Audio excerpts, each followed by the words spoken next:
Never before have we had greater face a complex, rapidly changing world. Think of it a moment. It is a world in which supersonic speeds are commonplace. It is a world that has seen the coming of the atomic bomb. It has seen the rise of the total state, the dictator, and the mass man. It is a world of new sensations, new excitements, new distractions. So much to be learned by so many in so little time. And I suppose you're here with no agenda, as per usual? On the contrary, I'm here for comics.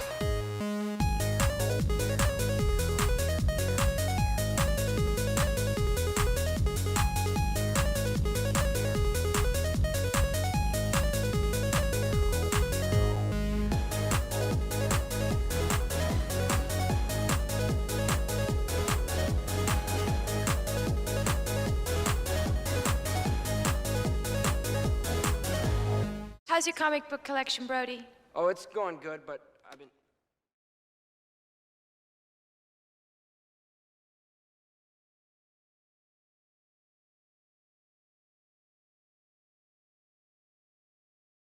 Who that was. It's such a bad... And they were like, oh, I was like, I'm going to send you a reading list. One of the weirdest moments from that, and you automatically sent them. You sent them all of Mark Waid. You sent them all of the... Yep. Yeah, exactly. That's where you got to Exactly.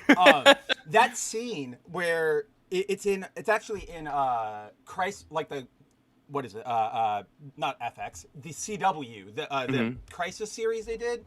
There's that scene where Ezra Miller Barry meets Grant Gustin Barry, and they're like, "Oh wow, that's crazy, multiverse." And I remember, like, I watched that scene, and it was cool to see the concept of like a TV show crossing over with a movie universe, because we don't really see that. Yeah. But I remember sitting there being like, they're both saying they're Barry Allen, but neither of these guys are really Barry Allen. Like, Grant's closer. Grant's closer if we're strictly basing it off of like New 52 and on Barry.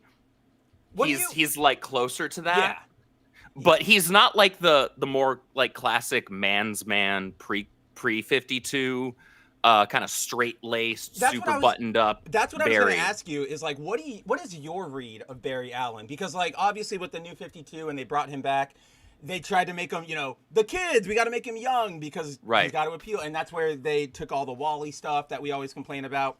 But I've always been of the opinion that he's supposed to be more of a, like you said, straight-laced, almost a bit of a fuddy-duddy, but not in like a that was the whole way, thing, but, right? That was actually important, I think. Yeah, that was the important thing to his character, I think. And we talked about this in Discord, like 2-3 days ago, where New 52, because they were like doing the whole clean slate thing and getting rid of a bunch of characters from continuity, and they wound up like amalgamizing certain personality traits into the ones that they did want to actually utilize. So in Barry, we got a little bit of Wally, and whatnot. There's even like a little sprinkling of Jay Garrick in there too. There's definitely but like not a lot. The Jay Garrick in Grant Gustin's Barry comes out in the like do or die, this is the heroic moment like decision. Right. Like, the if I do this, I'm like, everybody's like, oh Barry, if you do this, you're gonna, blow up. And he goes like, doesn't matter. Got it. Yeah, I don't care. I'm doing it. Right. Yeah, just classic hero. That's Jay. Yeah. Like to me, I felt that was Jay. And so they did a lot of that with New 52, kind of reinterpretations or refreshings of these characters. But Barry Allen, it's actually very integral to his character for me. And I've admitted it on the channel. We both have. We actually both like the New 52 run of the Flash. We do, for the most part, especially when it was Francis Manapul and Brian Buscetto on it, because they just were a fantastic team, right? But the thing is, and this is actually important to the characterization of not just Barry, but also Wally, because Wally was constantly commenting and kind of like bagging on Barry and saying like he's kind of a loser, like he's kind of a dweeb, like a dork. He's like super lame, right? And it turns out that this super lame dork is actually his freaking hero and idol. Like, idol, yeah. And that's where you get. It was a nice. And this was something that was very consistent with a lot of classic DC heroes for a really long time, where a character's public persona and secret identity was very disparate and in contrast to who and how they were when they donned their cowl or their cape or whatever, right? I think the only one who was close to it is like Hal. Because it was just well, Hal was just always showboating. kind of a cocky dude. Yeah. Exactly, And that's just like, he's that showboaty and cocky that like it's just going to seep through no matter what, no right? matter Like what. you gave him the power to harness the actual concept of will in the cosmos. You really As just like, bright- you're lucky he's a good guy, You basically. gave it to him to materialize in the form of like showboating light. Like Yeah. This was just for him, and we are very lucky he uses it for good and not Sinestro style. Yeah, exactly. That's exactly right. It's not too different. And this is the cool concept of DC characters where, you know, you've got these characters that have powers basically of gods. You know, they're very Yes. godlike. You know, I even though I'm not a big fan of Injustice, I do like the subtitle "Gods Among Us" because of how powerful these characters are, right? But you have the blessing and the luck that these characters are actually good guys, right? Because then what happens if, you know, Clark doesn't land in Kansas and is raised by Ma and Pa Kent? Yeah, you get Injustice, you get Crime Society. It can go very wrong very fast. I've always liked I think I've told it to you before, but the way I always view the characters is in DC, they're gods trying to be men, and then in Marvel, they're men trying to be gods, which is like the best differentiating dynamic. I also think that's why it's really hard for like a third-party comic book company to come in and be big. Like, even though Image is doing really well, right? Like, I love and they've been Image doing really well for a long time, but forever.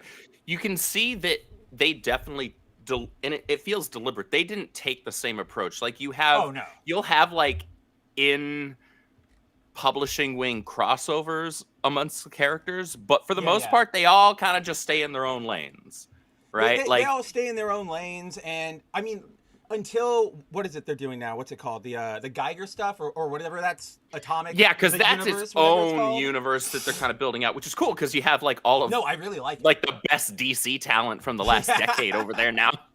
Right? You had the guys that were basically spearheading all the best stuff during the Rebirth era at DC, which was the only period of time where they were outselling Marvel in like ever. And now they're like, oh, we're gonna do our own thing over here. It's like, well, okay. It made me laugh so hard because they started out with like Jeff Johns and Tomasi's there now, but Tomasi's there now. Tynion's over there. That's who it was. So when Tynion and Johns went over there and they're doing like the Geiger stuff, the Red Coat stuff, I'm like, this is really good, and I'm really excited. And yeah, everybody's talking about like, oh, DC lost their talent, and I'm like, they did, but you know what? Jeff Johns is doing his thing. That's fine, but cool. Like, that's where we are now. And then I saw the next development was like, oh, here's Peter J. Tomasi on what's like the Rockefellers, which is a family-oriented like super book, which is just Super Sons. And I'm just like, dude, Image or maybe Jeff Johns saw what like DC was doing and was like, no, we're gonna get all those guys. We're gonna give them good things to work on. We're gonna play to their strengths. I don't know if he's in the chat right now, but I know like dude, Super Sons could have been. I don't mean to interrupt. Super Sons could still be going on right now. It is one of if they weren't retarded. It is such a good damn book. It was one of the most loved books ever being put out. It was like their best book. It was at the time, arguably. There was an and you had some other crazy books going on too. You had a lot. That was the Rebirth era. That's when we were. Yeah, Tynion was on Detective Comics. Tynion was on Detective Comics. We were getting a lot of the. That was right when Clark was coming back, like the. What is it called? The old Earth, Prime Earth, New Earth, Clark, whatever it was, pre-52. Prime Earth or New Earth, whatever it was. Whatever they want to call it these days, I know. So it like, changed it like 5 times. It makes me so angry because I'm just like, pick one name. Is it Zero. Earth Zero? Is it Prime Earth? Is it New? What is it? Right? Or then they go, oh yeah, we're Earth Zero. But then there's an omniverse, so we're only Earth Zero in this one. And I'm just like, stop. Like, just make Earth A. Earth A. There you go. Did you ever watch Futurama? I've only seen maybe a couple dozen episodes total. There's an episode where they end up going to like a mirror dimension, and they see all these doppelgangers, and they're trying to figure out how to address each other. And the two fries are like, I want to be team or like Universe A. No, I want to be Universe A. You can be Universe B. And it's like, okay, no, you can be Universe A and you can be Universe 1. And I'm just like, God, that's exactly how DC does it, and it makes me so frustrated. I love the idea of like limited Earths that are very specific in their differences and very different. But then they've sort of just like when they did the I guess it was New 52 when they're like, there are only 52 universes now. I was like, a little sad because they're obviously going to throw out a couple like Elseworlds that we all liked or whatever. But thematically it works. Okay, I can see it. And then I really liked that they went really hard on listing out like what all the worlds were. They were really hard into that for a little while. Because that was wasn't that when they did the whole multiversity? Yep. That's exactly what they did. It. So Grant Morrison was there. That book is freaking huge. I love multiversity, dude. It's Did you know they tried to they had last year they had a miniseries called like Harley Quinn Destroys the Multiversity, and it was supposed to tie into all that stuff, and it makes me really angry because now whenever I search for multiversity stuff, that's always the one that comes up because it's the most recent. But it's just one of those, you already know what it is, you and all the readers. Like, it's not an actual entry. It's Joanne Starr, Miss Fart Quinn over here, just running rough, like, haha, look, multiverse stuff, ha ha ha. It's like, a more retarded version of Deadpool kills the Marvel Universe, right? It's like, oh, wow, I've seen this done before, and I hated it then too. And I actually more like that character than I like this character. And even for you, who isn't particularly a fan of Deadpool, you're probably like, I like him even more than Harley. Well, because all DC has done, unfortunately, since the success of the Suicide Squad film, which doesn't make sense to me, that they just decided to turn Harley Quinn into a more insufferable female Deadpool. Somehow, even though that's not really what her character was, even in that movie. No, I don't, like it wasn't even in that movie, so I don't know how that translates. Like, wait, why did you decide to make her basically Deadpool after the success of that film? Because that, all things considered, her characterization in the film was fine for me. I was like, okay, yeah, this is fine, whatever. Like, it's not necessarily my favorite Harley ever. Shout out to Batman the Animated Series, but like. That has to be King, right? If it's not, you're wrong. Those are the only two options. That's King, or you're wrong. Or you're wrong. But yeah, they just decided to make her a even more insufferable female Deadpool, and it was like, what are you doing right now? You actually have a good character. This is one of the few instances of an actually new character that was introduced in the last couple of decades. Yeah, right. That people like. That people genuinely like. Yeah, it's like you're trying to fix what isn't broken. And it's sort of like, to exactly what you were about to say, like that's the exact best way to sum up what I was about to bring up, is like, one of the best examples of how badly they screwed that up was, look at her appearance, right? Like, that original Jester outfit is hyper iconic. Even if you don't know superheroes, you've probably seen it. It's very simple, red and black down the side, the Jester. Yeah. Everybody knows it. Everybody loves it. Nobody has ever complained about it. And then you bring her into live action and you give her this weird desexualized whatever like appearance. And it's especially if you're talking about friggin' what was it, Birds of Prey or Harley Quinn? Like if you talk about that for sure, but like I certainly wouldn't call her her outfit in the first Suicide Squad desexualized. I wouldn't call that's why I did the air quotes, because like it's desexualized in the sense that it's not a super hyper skin tight like spandex suit. Right. She just has booty shorts that like still show part of the cheek. Yeah, like, and I'm not going to deny that she was still like sexualized. Like, it's one of my favorite scenes, and I think it's probably the only scene that really nails kind of what Harley is, like really. And it's that scene where she's doing the like air acrobatics in the very beginning, like in her cell, and she's just doing that to mess with everybody. But she knows her sexuality, and she's like playing on their mind, and I'm like, good scene, great scene. Everything goes downhill from there. But it can be hit and miss to her costume, what I was saying is like that's the equivalent of one of the best examples. When they brought back Ben Reilly, the Scarlet Spider, and instead of giving him his hoodie outfit, they gave him that weird like semi hoodie outfit. Do you know which one I'm talking about? I've shown it. Like I've shared the one that he had for like 5 minutes. He had it for 5 minutes because everybody went, "This is bad," and they went, "Oh, okay, 1 second," and they because the denim cutoff hoodie was bad, but it was a different type of hoodie or a different type of bad. It was bad in that like this is so 90s that it's horrible, and I love it. Not just like this just looks bad outright. Oh man, why can't I find it? And now of course every time I type in Scarlet Spider costume, it's giving me the right one. Mary. Mare, what's going on?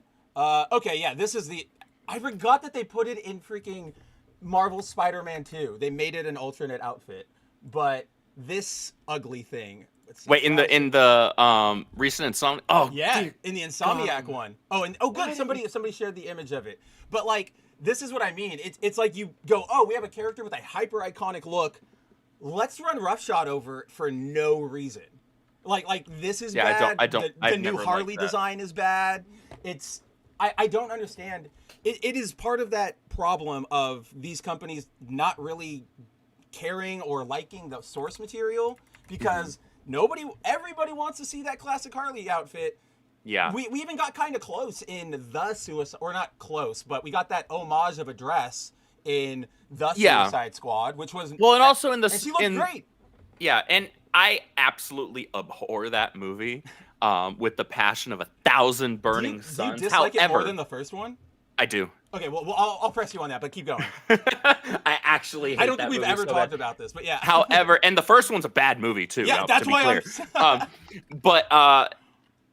I like that they did put her in the like black and red leather one that she's had fairly consistently, kind of off and on in the comics for the last decade and a half or so. Very beginning, it was the like, one with, like, the goggles. yeah, and it was like, you made that look really good in live action. It did. Like, it looked great.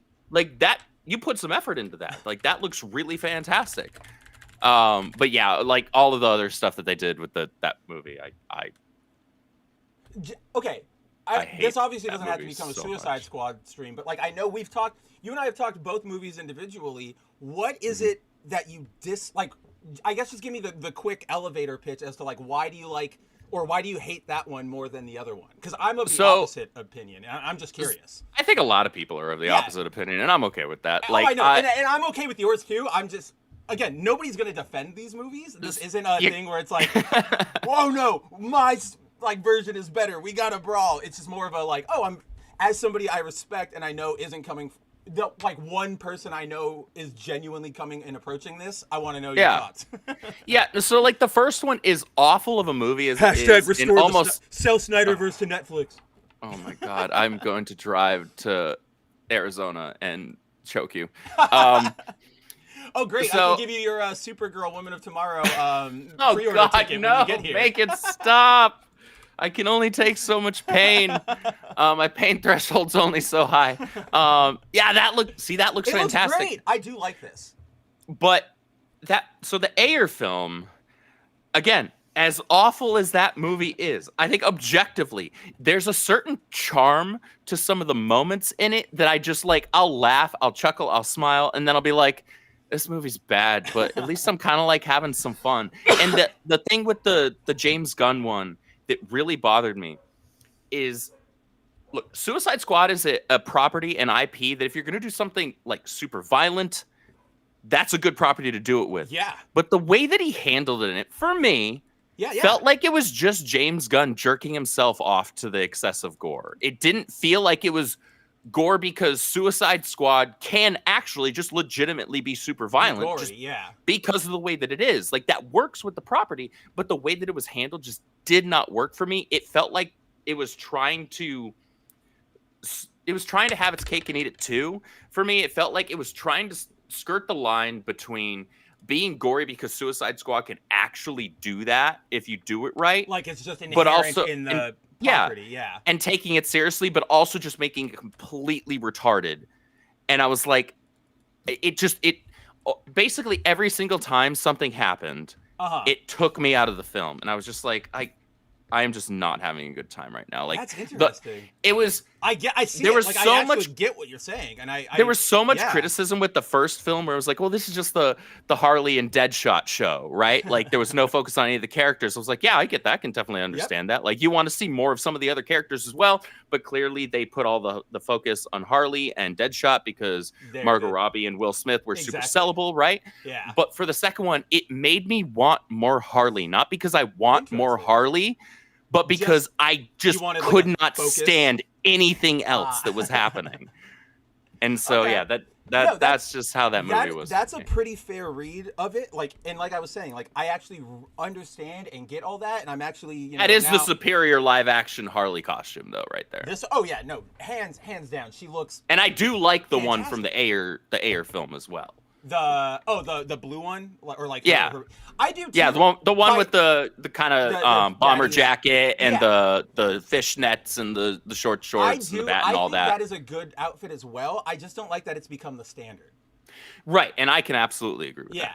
So with me and Suicide Squad, I despise like that first film to the point where when I watch it, my enjoyment comes from seeing like this is how you do not make a movie. Like every single step is how you don't make a movie. The movie opens with a wide shot establishing shot of Blackgate Prison so that we can go meet the Suicide Squad. The bottom of the screen is, so it's like top of the screen, like the swamp and the prison, and then the bottom is like the dirt and the swamp leading up to it. It goes Belle Reve Prison or whatever, Louisiana. But the text is in black, and they put it over the dark swamp thing in the front. And I'm just like, that is in the first 2 seconds of your movie. We are in for a disaster. So I watched that movie, and it's painful. And I like Margot Robbie a lot, so I get enjoyment out of seeing her as Harley. Like, I actually think that's a pretty good performance. Just about all the redeeming moments in that movie for me are because it's a Harley moment. And even some with Will Smith as well, because Will Smith is not Deadshot, but the character that he played had some genuinely fun moments. And I was like, all right, like... Well, that's because he was being hard Will Smith, who always has, like, when he plays that character in movies, he ends up being more fun. Like in Hancock, right? Like that. Yeah, like Hancock, or in I guess Bad Boys. Bad Boys. Honestly. Yeah, exactly. Yeah. So I definitely, there are moments where he delivers, and I don't even put this on the actors. This is all on mostly the studio too, because I know David Ayer has a completely different like version, which I don't think it's going to make it better, but it's probably going to be more comprehensible than what we got. So that movie just makes me kind of like not angry, but it's just like, wow, that is nothing here. When I watch the James Gunn feels like they cut the thing to ribbons when you're watching it, because it's a little schizophrenic. It's that's one of my biggest complaints, is that the cut we got is they go, oh, nothing can destroy her. We can't get her heart. And then all of a sudden, like the next scene, they go, oh, we have her heart, stab it. And I'm just like, right. Oh, we missed like everything. I don't know what you guys did. I feel like we just lost like 15 or 20 minutes of the movie. Yeah, exactly. That's why I won't put it too much on David Ayer. Like, even though the foundation is his and it's still bad, I know it was made way worse thanks to Warner. But with the James Gunn one, I guess, what is it that I like? I guess what I like about it is that, now that's a really good question. Like, I can't even really tell you. There are good moments I like. I really like, even though this is kind of leaning into what you're saying, the scene where Bloodshot and Peacemaker, or Bloodsport and Peacemaker, they go through like the camp and they're killing all the like guys really quietly, and then they get to the end and it's like, oh, you're here. I thought that was like an enjoyable scene. I think I won't argue and say like it was perfect for the movie or the property or the characters, but just as like a scene, I enjoyed it. And then I really like that moment at the very, very end where Peacemaker's about to shoot Ratcatcher, and then the like building's falling, and then Bloodshot like drops, and they like lock eyes, and then they keep going. That I like that little exchange. And then I guess I like Starro. Like seeing Starro in all of his glory was really, really cool. But I think that was one of the huge things that really ticked me off, because if you're going to do Starro in a live action film, I want to see him introduced in a Justice League film first. That is completely fair. I won't argue against that, because I also agree with that.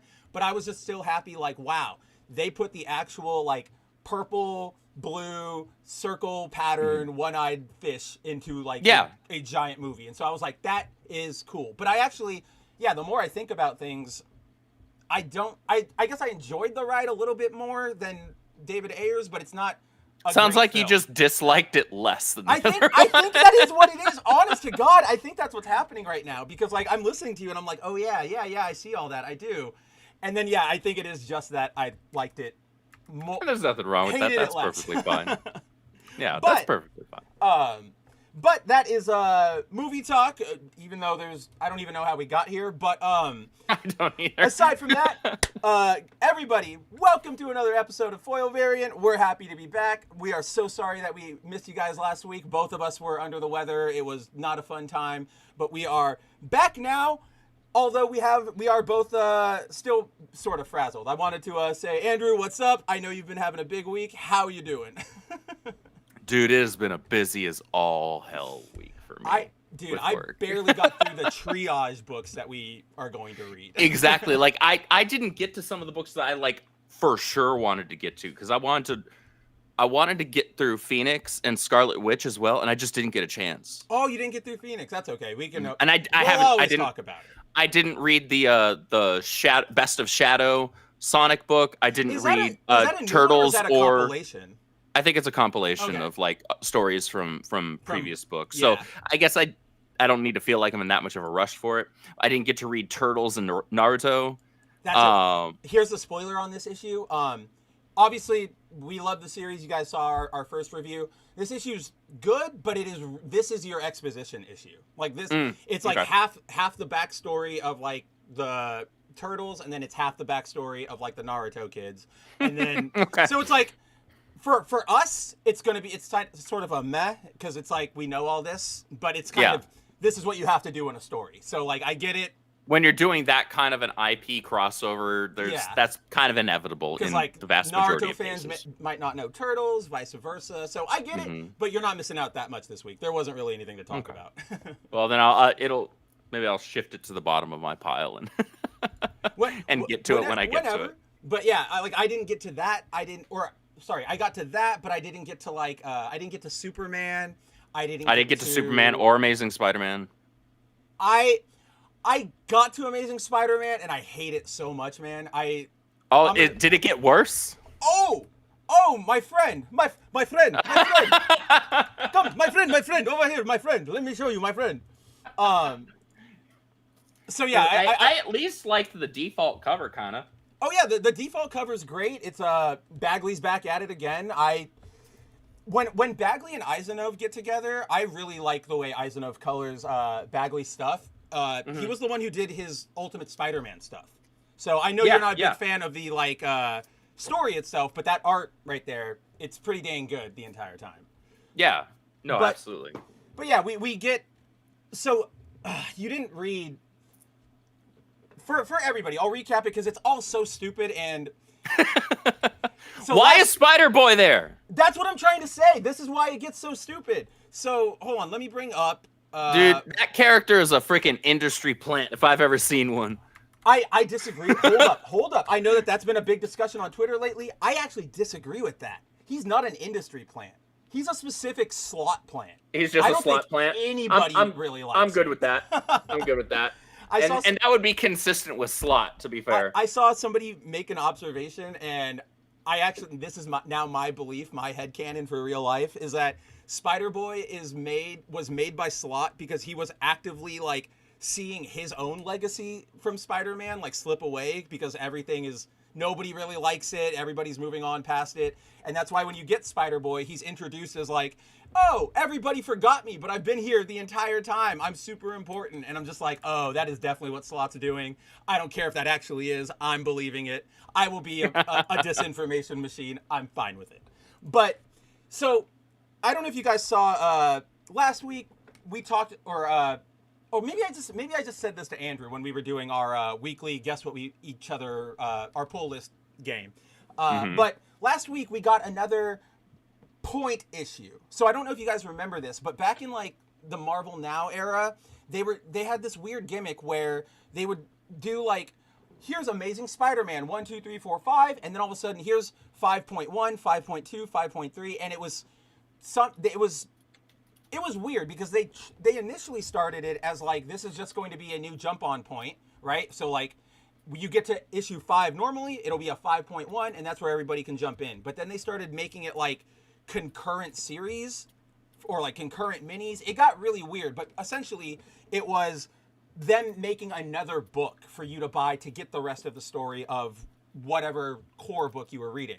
It was a pretty bad gimmick. I mean, we talk on this show a lot where if it's not in the main book, if it's like a one shot, they milk you a lot lately. There's a lot of stuff that they could throw into one book. For example, the Xavier's Secret stuff did not need to be its own issue. That could have easily been the end. That could have been like part of the main X book. Well, remember how the Raid and Greymalkin, like 3 and 4, basically recap the same events? Just have 4 be this book. But that's what, like, Andrew and I are talking about with the point issues, is that they are really more of a, hey, give us, $5 extra over here. So last week they dropped they dropped that. They haven't done it for a while. Out of nowhere last week, they dropped this Amazing Spider-Man 65-point deaths. Like, it's obviously it's tied into Amazing Spider-Man, the 8 deaths of Peter Parker story, whatever. But I was so baffled because I'm like, who the hell is going to read? Like, I even told Andrew, I was like, nobody's picking up a point issue like in 2025. This is not happening. Yeah, it's stupid. But my Pakistani friend said I have the hookup, so I at least gave it a look. What happens in this book is there's some cool characterization moments for Phil Coulson with his like new role as Death and everything, which overall a stupid turn, but at least they're playing the cards at least as well as they can with handling him.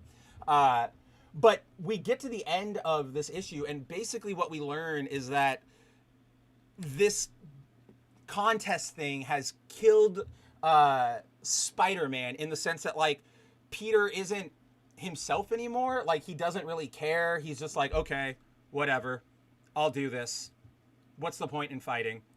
So, like, that was the dumb conclusion to this issue, because Peter, that's the last person, man. Like, I know I'm sounding like a fanboy, but that's like you making Luke Skywalker the man with the most hope in the universe, that he forgave his own father. He saw good still in his own father, who had become a freaking homicidal psychopath and wiped out thousands of people, right? He still saw good in him. He still had hope. This is the Marvel equivalent of that. This is the Marvel equivalent of that. And it's also like, we've seen of all Marvel heroes, Peter is the one who's been like brought low. And always, when he's low, goes like, but I have to keep going.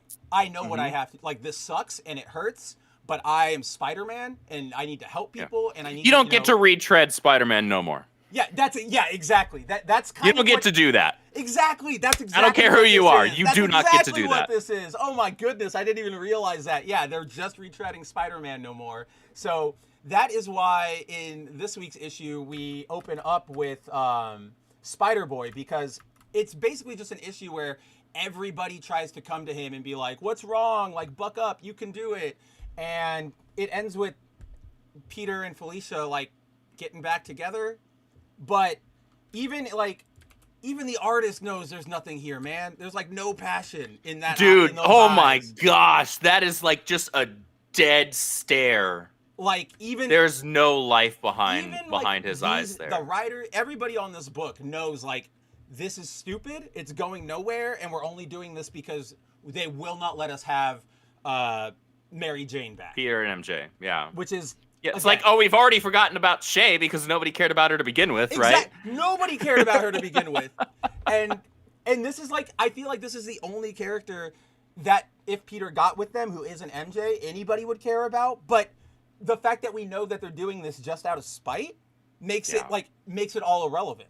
You know what I mean? It's just like, oh, this isn't a fun thing for Black Cat fans or Black Cat Spider-Man shippers. It's just another middle finger to all Spider fans. And I'm one of those people that I actually hate the pairing of Black Cat and Peter, and I also, just as much as I hate the pairing of Selena and Bruce, because I think it's actually a definitionally toxic relationship, and they're bad for each other. I agree with that I agree with that as well, and I like what Felicia, like, I like them having been together and what Peter learns from Felicia and like moving on from that. But you don't like stick with that. You don't make that a permanency issue. Yeah, no, that's like, all right, so that was, Peter was still young, he was still learning, all of that, yada yada.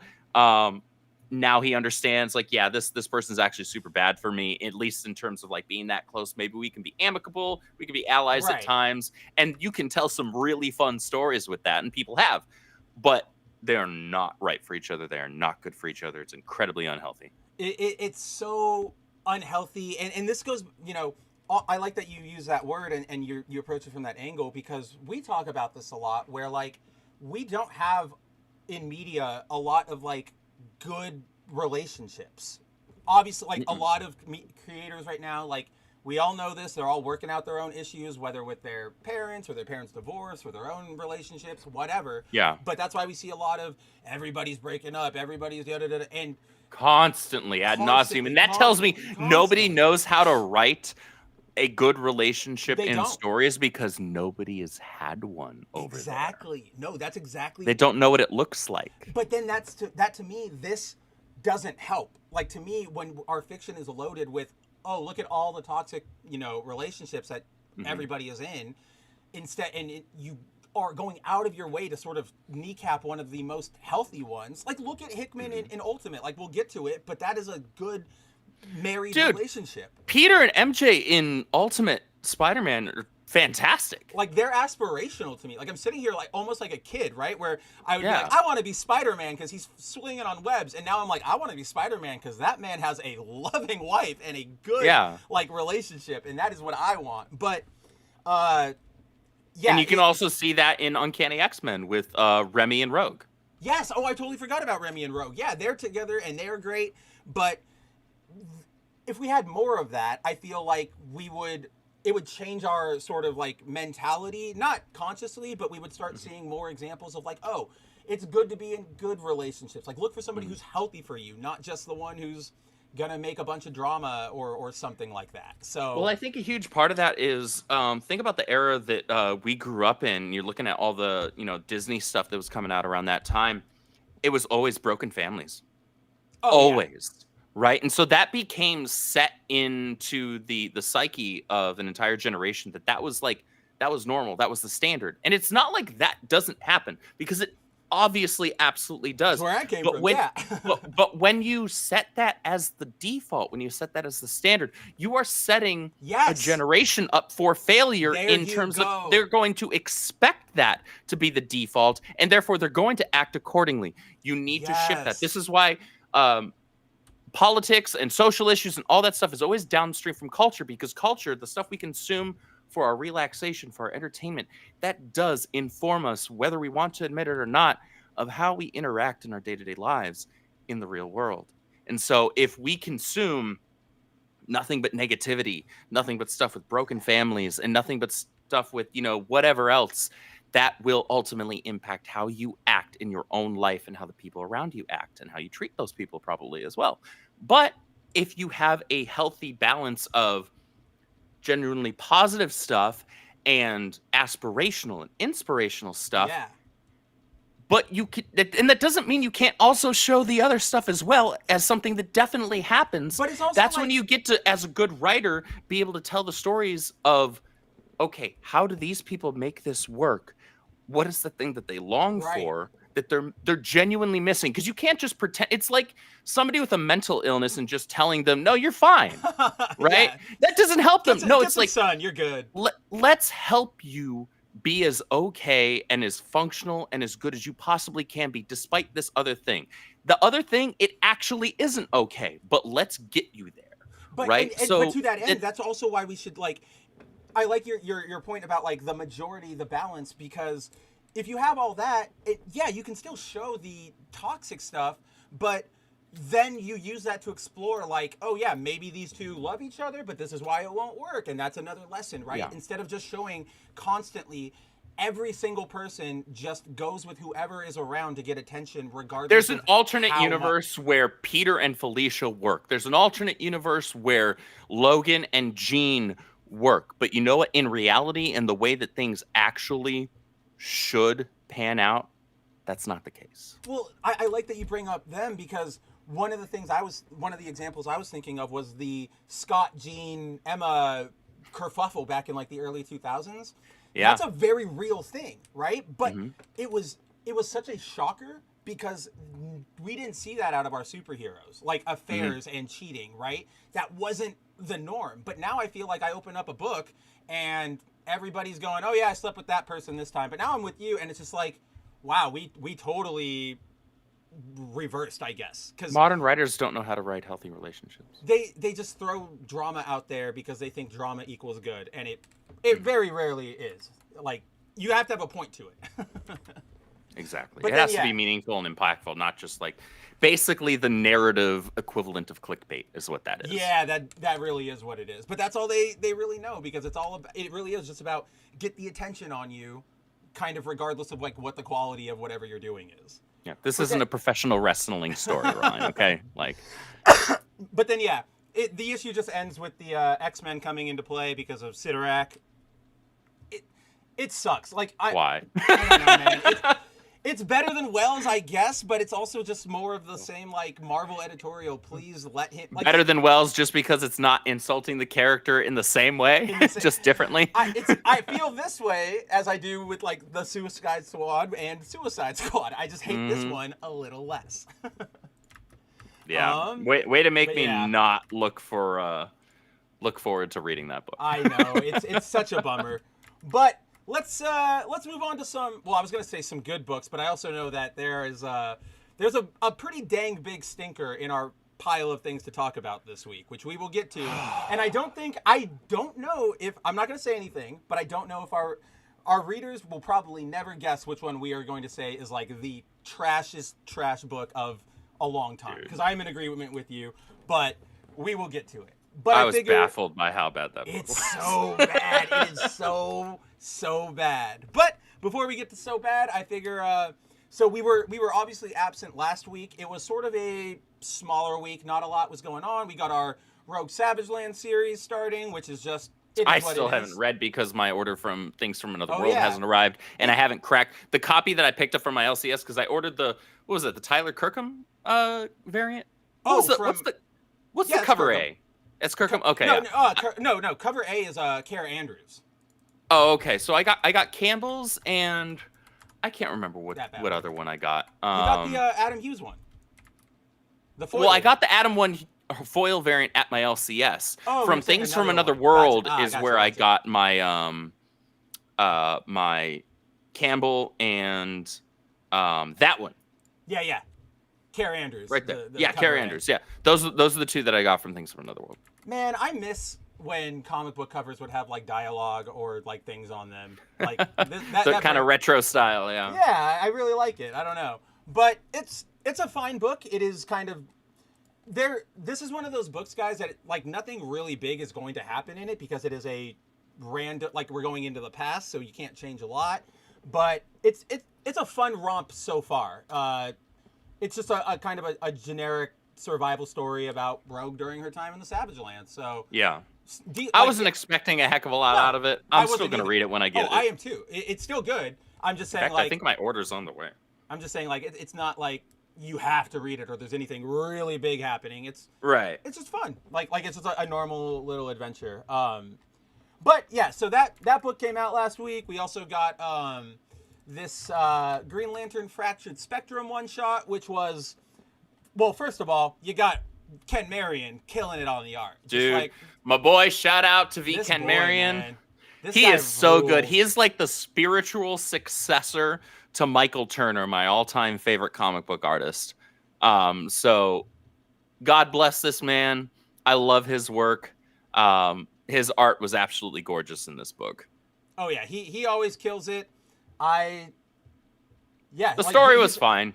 But that's what I was sort of going to get to, is that like the story's fine. It's just this issue kind of rubbed me the wrong way because this is now the second like Green Lantern special we've gotten in this run that just continues the same story that we're already experiencing. Yeah, it's like, why was this not issue 4 of Civil Court? That's what right? I'm getting. Yeah, that's what I'm getting at. The thing we were just talking about with the point issues. It's like you could have just thrown this into the regular run, and it would have fit. It would have fit perfectly. There's no reason for it.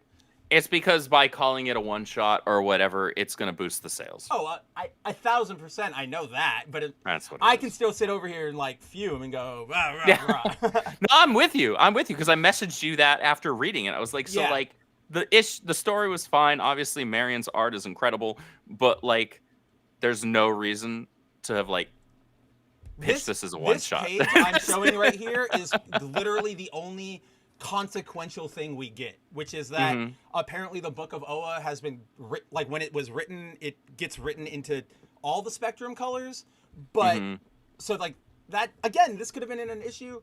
And then more to the point, like I don't know. This felt so dumb to me. I'm just like, really? Like now the Book of Oa is also in all the colors. This is what we're doing now. It's like, isn't Oa supposed to be tied to Will specifically?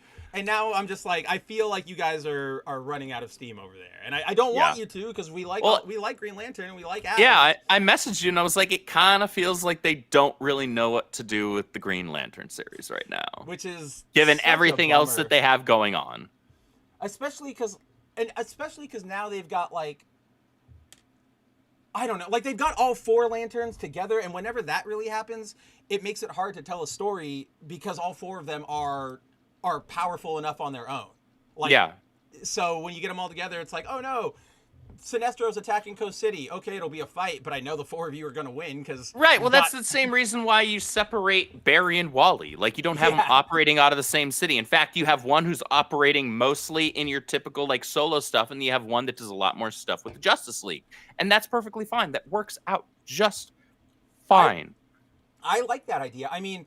That's what Spider-Man did for a long time when Kane and Ben were both around as heroes. Mm-hmm. There was Spider-Man in New York, Ben in Las Vegas, and then Kane in Texas. Like he was in Houston, I think. So it's like you do that, you instantly make it so you can tell their own stories because Spider-Man. Yeah, like why is everybody all of a sudden operating out of the same space? It makes me.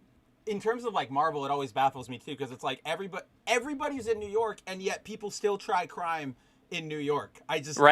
Everybody is here. Go literally anywhere else. Go rob a bank in like Portland. There's no superheroes out there.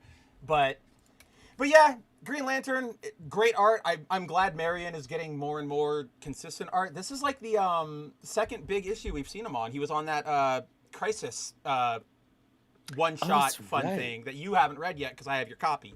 But yeah, I haven't read that. But yet. I'm really glad that he's getting work because I don't get the same Michael Turner vibes as you do from his artwork, and I don't mean this in a bad way. It's just like I don't get those vibes. To me, I always considered like J. Scott Campbell to be the next Michael Turner. Like even before you and I were hanging out, like that was always my feeling about it. To me, Marion feels more. He's in this way of like Todd Naik by way of anime influence, if that makes any sense. I can kind of see it. I've got my Young Justice stuff over here. Yeah, right. Like he's got the same sort of like big expressive eyes. He's really expressive in the face, so I think that's like what really sells it. But it's not a bad thing. But I'm just glad that he's getting more work. Because I want to see him on more. I definitely want to see him on more books. The man deserves to be on a lot more. He's killing more it. But then let's see. As we were saying last week, a little slow. I guess really the only thing to really talk about from last week, because you are still behind on Storm, was we got our first issue, our debut issue of Ultimate Wolverine, which I hated. I hated it too. There are some weird things. So there's some stuff that I really, really loved in it, and then there was like mostly just like a moment that really pissed me off. Interesting. I genuinely have no guess as to what that moment is, so I'm curious to see what it is. No, okay. But let's get into it. So as we all know, different Ultimate Universe. The Maker is controlling everything. So originally, no Wolverine, no Weapon X or whatever, but now we see our new Ultimate 6160 Wolverine. He is this universe's Winter Soldier, so basically he gets activated, goes out to do a mission, does it, goes back into hiding, whatever, to be tortured. They also kind of all that. They kind of blended the design of having that big red X on the front, but made it the red star. I really like it.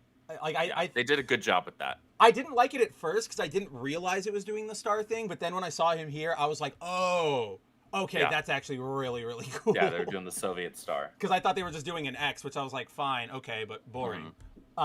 So then, we get...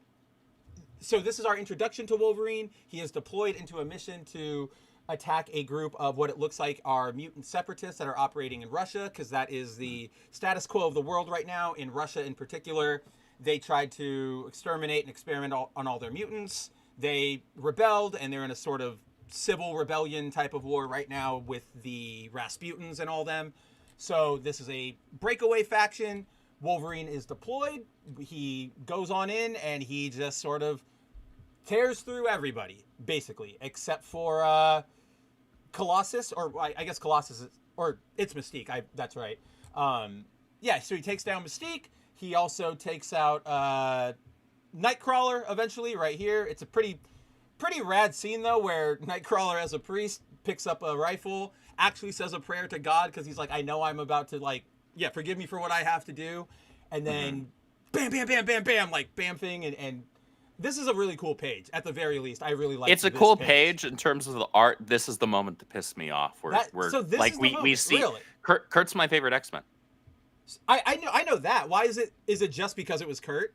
It was because they killed him off. Like just like Okay. we got to finally see like Kurt in Ultimate Universe here, like new Ultimate Universe, and then they kill him right away, and I'm like, oh, what the hell? Yeah, Like really? Because they were doing some real good there. Like really, what I loved is that they were leaning into his faith in this book, like heavily, super heavily, Well, and see, you don't see that done that often anymore when especially Kurt's with used. him, yeah.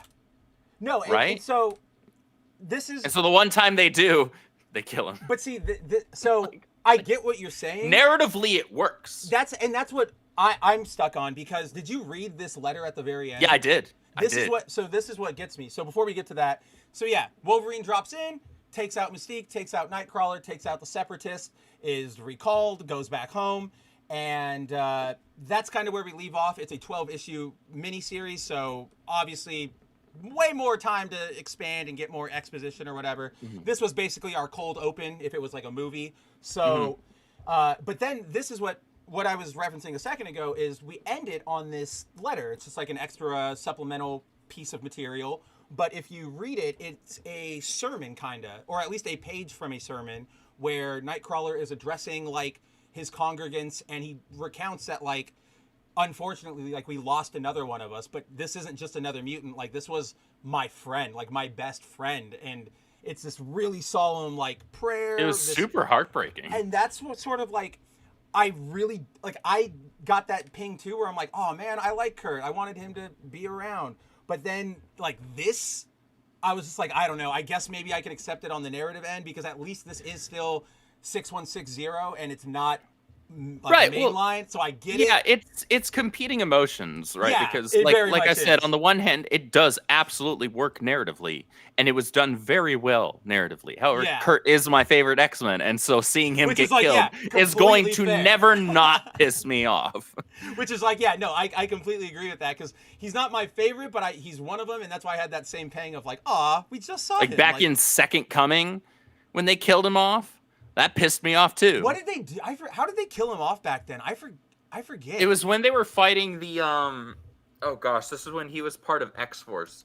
What was it? Yeah, it was. Lara, like, no, it was after that, because I remember him getting pissed at Logan, and then after that Cyclops, because they started actually like straight up killing.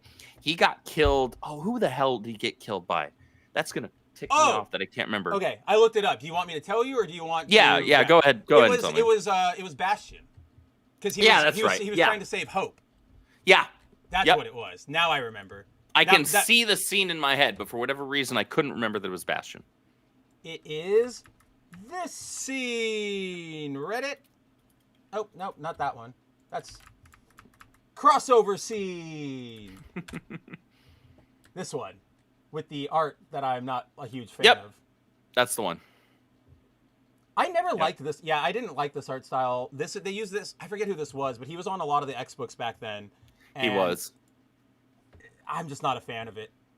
But yeah, that's right. That's how he died. I remembered the hand coming out. I just totally didn't remember exactly how it happened. I remember being so mad.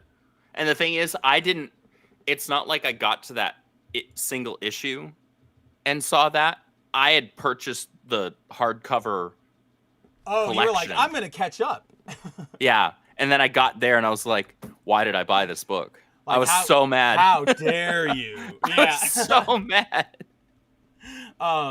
But yeah, that guys is that's really all Wolverine was.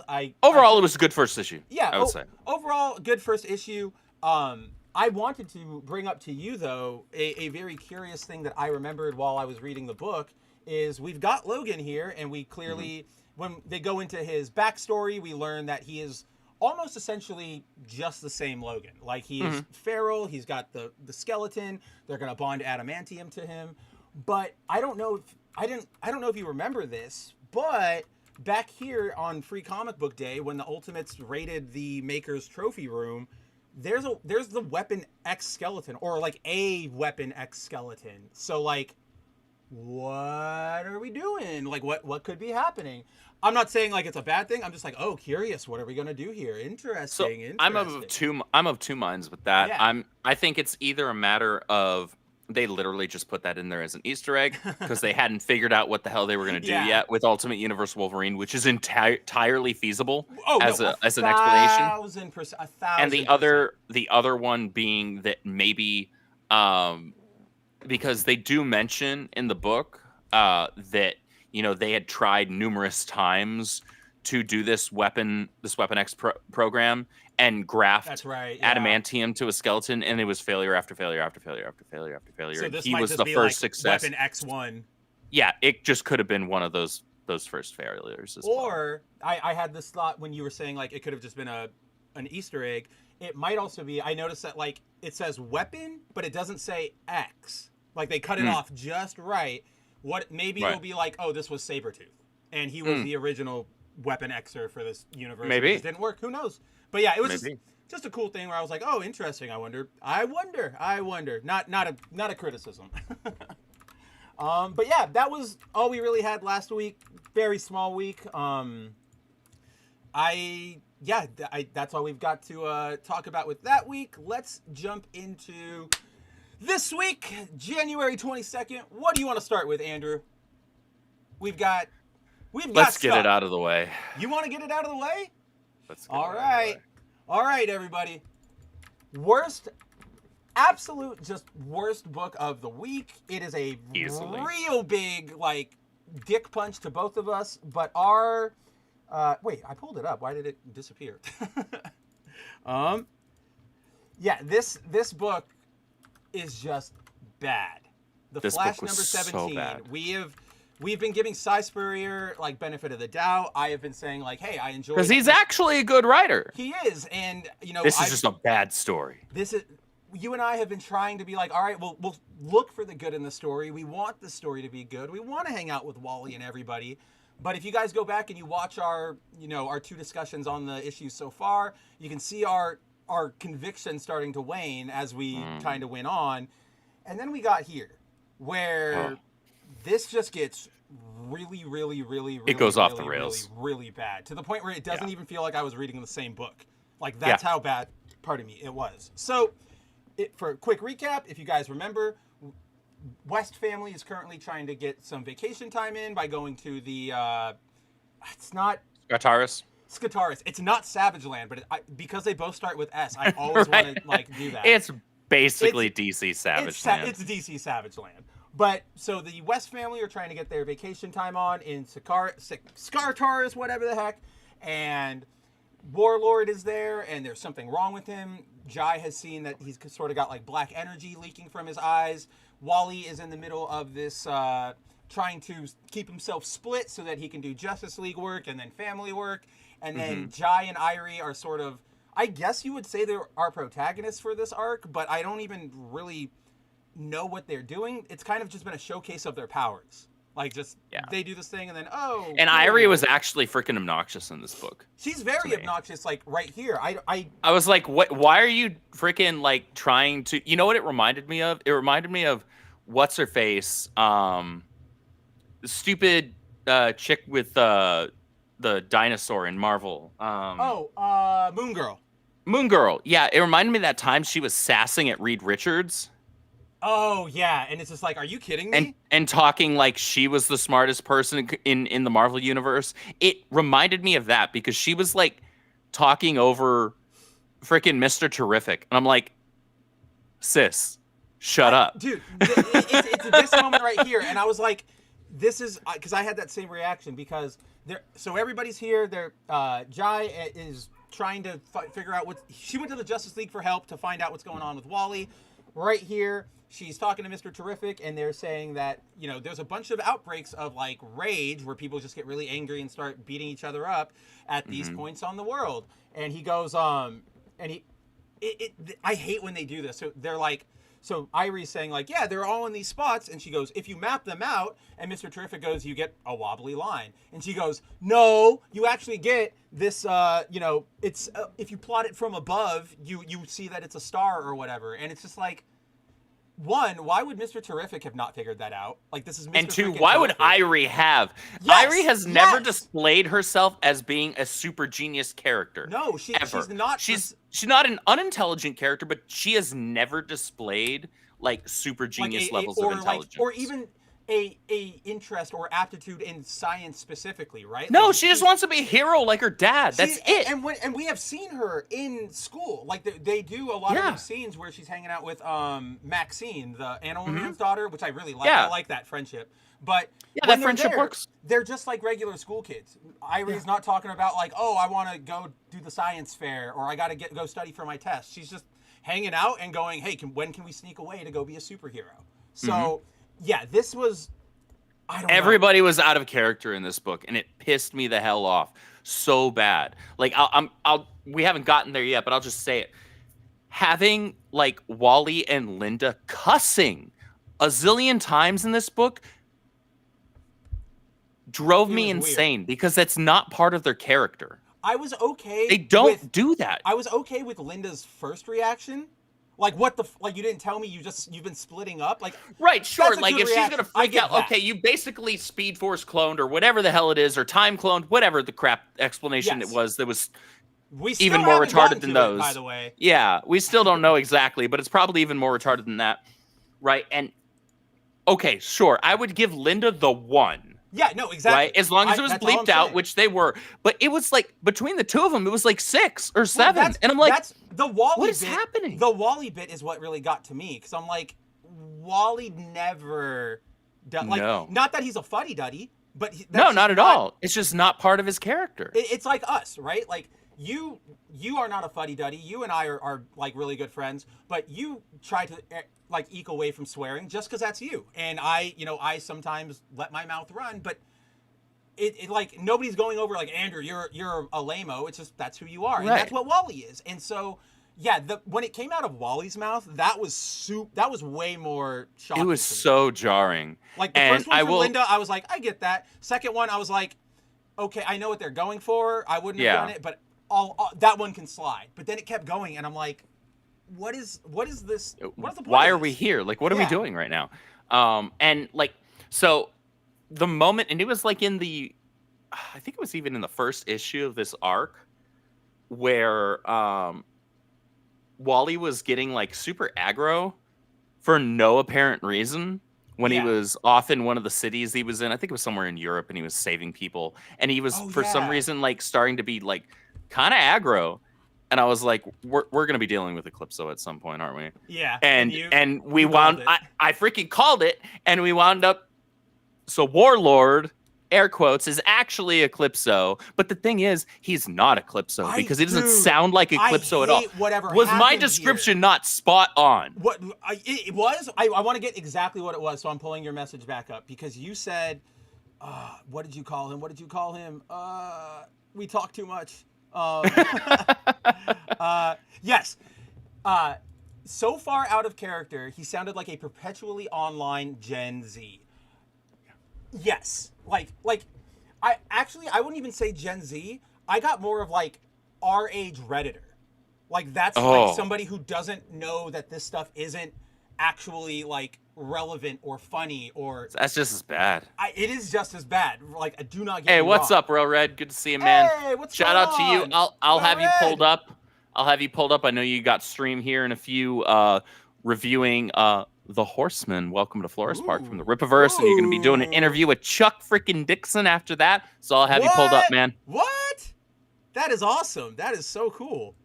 I'm gonna watch that too. I wish we had redirect capabilities because if we did, I would send you guys all over to Well Read, but maybe I'll hook that up. I don't know. Get probably. there. Yeah. We'll Look, get there. guys. At the very least, we showed up and we haven't had any tech issues tonight. We came on. We went live. All our mics were working. Even Chuck pointed out that my mic sounds better tonight. So we're going up and up, up and up. This show is going. Cheers to moving up in the world. By the end of the year, we will be the #1 podcast, and we will have our own television network that is on at the gym all the time, right next to ESPN. We'll be streaming on the UPN network every single Saturday morning, dude. Followed by a Sonic Underground episode. Yep. We'll lead you into it. But yeah, Yep. so like we've all seen Eclipso before. This is a very ancient villain. If you guys remember, like Identity Crisis, he was a big part of that one or at least it was Gene Loring taking the Eclipso stone and messing with it. But Eclipso and he had supposedly just died.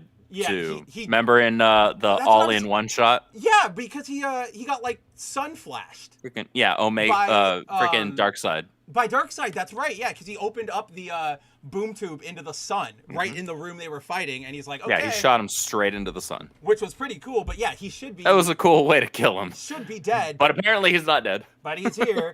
But the Eclipso, we all know, guys, like typically he's supposed to. Yeah, he manipulates your emotions, and he sort of makes you more selfish, agitated, aggro, like Andrew was saying. Like that's his whole thing, is sort of, sowing that chaos and division, just making everybody go out of their minds and tear things up. And when he interacts, like when he is a character interacting with people, he's more, if anything, like a cosmic Green Goblin. That's really what he is. He's like, he cackles, he's like crazy, but he's very cunning. He's very smart. He's extremely cunning. He does not act like an idiot. No, he puts out on like a front, but then that sort of like tricks you where you go, oh, he's just a dumb guy I can punch. And then he goes, you punched me and I had this plan and now I control your body. Goodbye. And it's like, whoa, not like this guy is a real threat, which is why he was a match for Darkseid, who had to boom tube him. But then we get to this version of him, and like you guys can see right here, he reveals himself with a reference to Star Wars, like a Darth Vader, like, I am your father, which, like, what? Like, we get it, Disney. You own Marvel and Star Wars. We get it. Okay. And I'm just like, what are we? We wish you owned neither. And it's also just like, what has this been a really relevant reference for? Like that's the reference we all say to mock references, like or like reveals at this point. So you guys are like super behind, but then he like,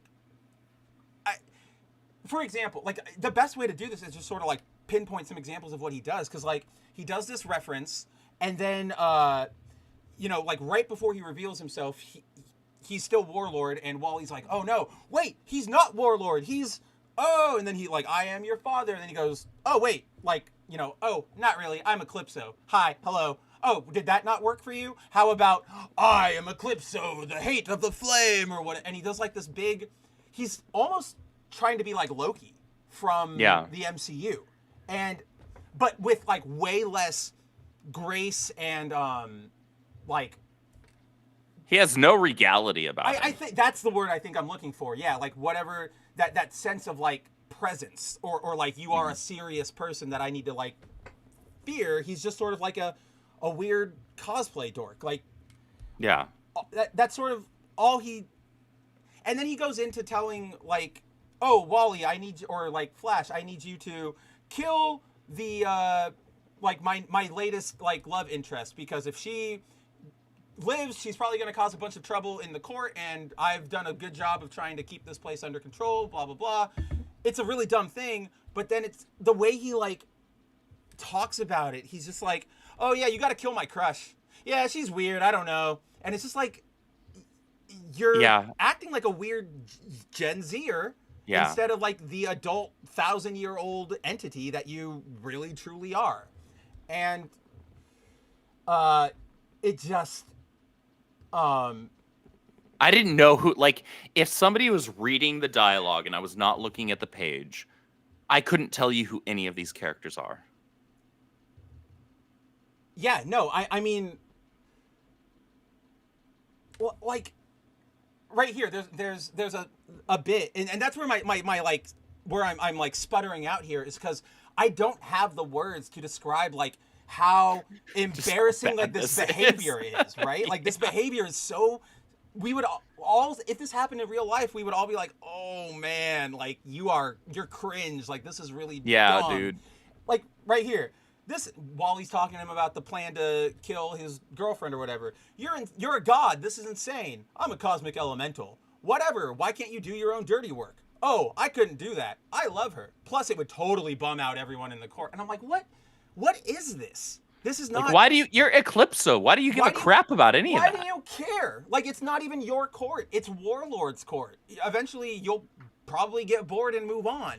Like, it's just, like, we already had a problem with, like, what are the stakes? What are we even really doing here? And then this is what they hit us with, and it's, everybody's out of character. Well, DC has scaled up threat level and power scaling with regards to Flash stuff so obscenely and absurdly high. Like, look,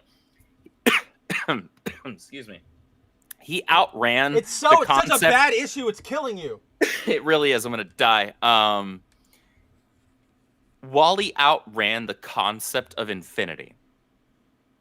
And now he is a character. So I don't know how you're like existence. Like not right? even a universe. Like, the dog is a new existence. So now I feel like we're just perpetuating retardation because we don't know what the hell we're doing. We don't know how to like get the reins back on the storytelling. But we know we need to have a Flash book out because he's one of our flagship characters. So whatever.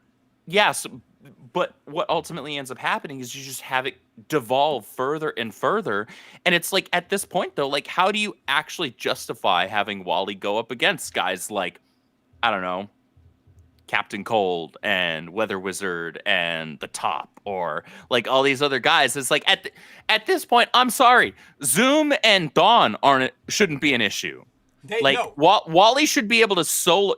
He soloed freaking Savitar just a few years ago. At this point, he could solo himself from Kingdom Come, the one who's like so powerful that he's on all planes of existence at once and constantly moving, like. And so, yeah, what are we supposed to have as a normal threat? If everything has to be a crisis level threat just for the Flashes to, struggle, then it's not fun anymore. It's not fun because then it's just get stronger, beat them, get stronger, beat them, get stronger, beat them. Oh, Zod's here. Why do we even care? Call Wally, right? Like, Brainiac's here. Why do we care? Call Wally. Call Barry. Yeah, no, literally at this point, the way that and this is something that's so important. I would implore anybody who has any aspirations of building out an expanding universe of comic books and stories and characters, be so diligent and careful about how you power scale and how you scale up your threat level, because then you end up running into this where you can't actually justify somebody having a struggle against any threat that's less than universe ending. Because as we just said, at this point, you have to utilize contrived storytelling in order to justify Wally not just soloing everything. That's not us saying that because we're big Wally West fanboys. No, that's us just looking at the material and working off of right now. Yeah, that's just us working off of what they've shown us in the books. It's like, well, okay, so what am I supposed to be afraid of, right? Why should I be worried about him or anybody else around him? I don't know if you remember, but at the end of the last issue, I said that like, oh, at the very least, that Warlord thing is kind of cool because it's a mystery. Like, what is that coming out of his eye? You said Eclipso, but I was still like, maybe, but at least it's something. Like, it's something. And then we get here, and Wally automatically knows what it is. Jai's trying to get his dad's attention to be like, Dad, and he's like, oh, I already know. And it's just like, oh. No threat. Just we're all totally good. Like, what are we doing here? Yeah, it's contrived storytelling. I would expect better from Cy Spurrier because I know he's capable of better.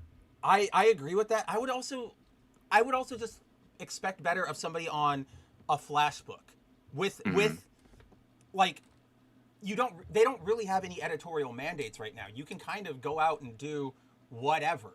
And this is what you sort of choose to do. What's her name? Our mutual over on Twitter, Ella Warren, I think her name is, like yeah. Great girl. Shout out to her. But that's what she was saying, is that like the Flash has now gone like super cosmic Cthulhu. What is left for us here? There just isn't anything. Because once you go there, I'm sorry, there's no going back and then selling me on that. Because the way they're going to have to do it is, the only way we can get back to, or I mean, not the only way, but probably it would involve, you would have to not depower, but like remove some of Wally's power. You know what I mean? You'd have to nerf him. That's the word I'm looking for. Yeah, you would have to nerf him. But as you and I know, with the Speed Force, that's not necessarily how it works. Like with the whole Barry thing, that's what you and I are so mad about. It's like you don't get cut off from the Speed Force. Yeah, you can't. Least we know and have been told that certain characters can't be cut off from the Speed Force. Wally and Barry. And we also know that Wally, more than Barry, is like the Speed Force's, like that's their guy. Like that's their avatar almost. So you're going to tell me that the Chosen One essentially isn't as powerful as he's supposed to be? Like that's, again, it's the Jake Skywalker thing. It's going, oh yeah, here's this great one. Oh, never mind. We're just going to... And there's probably a way. Like, I'm not going to say there's no way to make it not good. There are writers out there we could probably trust.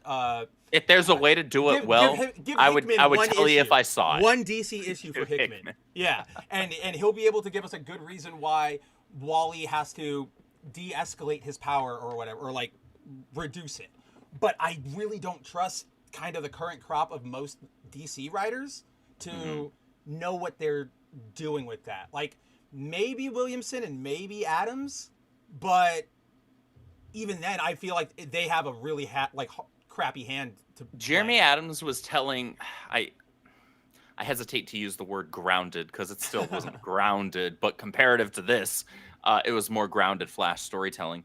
And I think his stories were paced really well, and he didn't try to do anything too crazy, and he made you believe that Wally's still super powerful. Was he Forces? Like the Still Force or the Strength? No, that was Williamson. That was Williamson. That was Williamson. That's Williamson was all the way up through Finish Line with freaking Dawn, which was a horrible use of Dawn. That was like, all right, Williamson, I'm glad you're done because you peaked a few arcs back. It bummed me so much when they did that little bit where like Thawne vibrated into Barry's body, and then I was like, that's a cool idea, but then it was just like, oh, now I'm just Barry. Like, you didn't give him a cool new suit, you didn't turn him into like reverse Barry, and I was just like, this is comic books, man. That's like the minimum that you have to do when a superhero gets like possessed by a villain. A new suit. What are we doing here? Yeah, and they were just trying to play it off like nobody was going to be able to suss out that it wasn't actually Barry in control. Which at the very least, Adams wrote, or Williamson wrote that, right? Where they had like Barry talks. I think it's to like Linda, Wallace, and Avery, and he says like one sentence to them, and all three of them are like, "Oh, you're not Barry." Like we know that for a fact. And there was no superior Spider-Maning going on over there. No, that didn't happen. That was fine. By the way, I didn't know Brett Booth ever drew a superior Spider-Man until you shared him the other day. Oh yeah, he did do that pinup. Oh, what was it? Did it ever get used, or did he just do it for fun? No. I know he does a lot for fun. It was literally just him doing it for fun because there was a big stretch where he was like trying to like kind of poke at Marvel and be like, guys, put me on a Spider-Man book, please. Like, I'm here. Right? I'm here. Like I can freaking draw these characters in movement. He could. And it looked really great. Yeah, this piece is really, really good. Yeah, I love that. In case you guys aren't following Andrew on Twitter, but I know you are because you are watching the show and you are all good fans and our friends. But over the last, what are we on? We're on. Well, this was a couple days. That was yesterday's. So today's was day 14. Andrew's been doing a cool thing. It's just a Twitter trend, but every day share a piece from your, 25. You pick 25 comic book artists that are your favorite. Share a piece every day. He's been doing it. It's been really fun. I want to do it as well, but I was gonna do it alongside of you, but then I genuinely was like, you know what? I want to enjoy, and then I'll do it after him. Like I want to like hang out. Like, I'll let him do it, and then I'll do it. So that works for me. Right? Yeah. So check that out for go follow Andrew on Twitter for that. Then go follow me on Twitter for when I do it eventually. But yeah, the Brett, I was like, whoa, that's cool, Spider-Man, Brett. That's superior Spider-Man. But that's good. I think he would be a good Spider-Man artist. Oh, he would be awesome. Because everybody's wearing a mask. I gotta, of course, I gotta try and find the piece that he did of Ben. I think you would really like. Oh, I'm sure I would. Again, like all you got to do is keep throwing these pieces at me, and because you're curating them, like you'll make me a fan. Look at Campbell. I literally have all of the Rogue Savage Land Campbell covers on order because it's Campbell, right? Like I don't know when I got down this hole, and now I feel like a fraud. Like I go to my LCS and I'm like, oh look, there's a Magic, and I'm grabbing that for the J Scott cover. Oh, I'm grabbing the Rogue Scott cover. Yeah. Who do I think I am? Am I Andrew? I'm trying to be Andrew so bad, like. But yeah, guys. All in all, what do you think? Are we gonna keep with it? Are we gonna run this out? Or are we gonna? Well, there's what 2-3 issues left in this arc. Arc. Yeah, that's probably the best term for it. Yeah, probably. So it's been. Here was the thing. The first few issues leading up to this were not particularly, to me, good or interesting. I'm not super hot on the art style. The lettering has been ridiculous. I hate the lettering. This one got worse. They started introducing more fonts for different like speech. Like you can see here, the yelling font here that Wally is using. This weird font for Eclipso, and even in Eclipso's weird font, he does the uppercase, lowercase like throw in, and I'm just like, it looks ridiculous. We're smart people. We can all follow, but yeah, it looks really bad, and it just. And then we got to this issue, and I was just like, now it's just like not interesting or annoying. Now it's just awful. Now it's just bad. Yeah. Like this was just bad. Everybody was out of character, and yeah, This book, I don't like the idea of dropping a Flash book, but honestly, considering how bad this issue was, I actually considered it. I was like, I might be done after this arc. Like, if this is what I can expect from Spurrier for this run that he's doing, like, I'm good, man. Well, that was my reaction. If I end up hearing that it gets better later on down the road, maybe I'll catch up and get the trades. But right now, my reaction, I'm good. You sent me the message first. Like you read it before I did, and you were like, "Not great. Eclipso is stupid." I read it when I closed the book. I went, "Are we fine? Like, is this going to be the first book we both drop?" Like, because I was just like, "This is bad." So maybe you guys will see an update on this book in the future. At the very least, I will probably at least peruse the next issue and see if there's anything worthwhile. But at this point, it's probably not looking like it. It's probably going to be a long time before we revisit anything Flash, honestly, because he's in a bad spot. Not the worst spot he's ever been in. That was, New 52, Rebirth era and all that. But it's pretty dire right now, mostly because they just can't do anything with him. Otherwise, they don't know what the hell to do with him. Otherwise, you don't have a DC universe, essentially. Yeah, it's painful right now. Chuck says he's been doing 25 days of artist. I thought I did follow you. That is weird, but I will follow you, Chuck. I definitely will. I don't know why the chats aren't popping up. Look, we finally got a tech issue. It wouldn't be a show without a tech issue. What do you guys want to... Oh, man, make him a Spider-Man artist. This is dumb. Like, just give him the book. Wait, I'm in the right window. Why are you not... Oh, I have it open twice because I'm smart. But did I just enter and... You know what? Everything is being complicated. Everything is being mean to me. The internet is bullying me. I just want to show everybody. There we go. Yeah, just give him the book already. I even like his Venom back there. With the dripping, like, mucus. I don't know what you want to call it from Venom, but the drips off his tongue. Yeah. I feel like I have another one that somebody also, like, whether it was somebody on DeviantArt or something else, also colored. Like, through the colors on it? I gotta try and find it. Well, while you pull that up, where do you want to leap next? It's a good book. Let's see. We've got Justice League. We've got X-Men. We could probably talk about. We will obviously be talking about Ultimate when we get to it. I know Scarlet Witch came out. If you want to take a detour down there, if that was any good this week. I haven't read it yet. So the two books that I kind of wanted to read the most this week, outside of Ultimate Spider-Man, I didn't get to. So I triaged my stack today because it was just so freaking huge. This is a big week. Like, this is a 12, 13 book week. Yeah, well, this was the week where, like, it was such a big week that when I closed Flash, I was like, I wouldn't feel bad if I just dropped this book right now. Because I just too damn many books. The books are too damn high. The number of books is too damn high, right? And so I was just like, man, because and everybody that's been watching faithfully, thank you for those of you who have been, know that I've been praising this book. I've really been enjoying the Scarlet Witch series that they've been doing. It still baffles me that they keep like relaunching it as a number one when it's literally just continuing the same story, but that's whatever. But the story itself and the art has been beautiful. So it's like, all right, well, this is fun. This is good. I'm enjoying this. And I just haven't gotten to it yet. It's also got some of the best covers lately. Like, it's had some fantastic covers. My one with her and Jeff is in my box, my short box. But that cover came in from Things from Another World, and it's amazing, and I love it. His name is Jeff. Oh, I didn't add it yet. Jeff. I got the clips ready after we talked last week. I have the clips ready. I just didn't put the button up, and I'm like, I disappoint. But when it does come up, we could. Oh wait, I pushed the wrong button. When it does come up, it might be cool. Love it.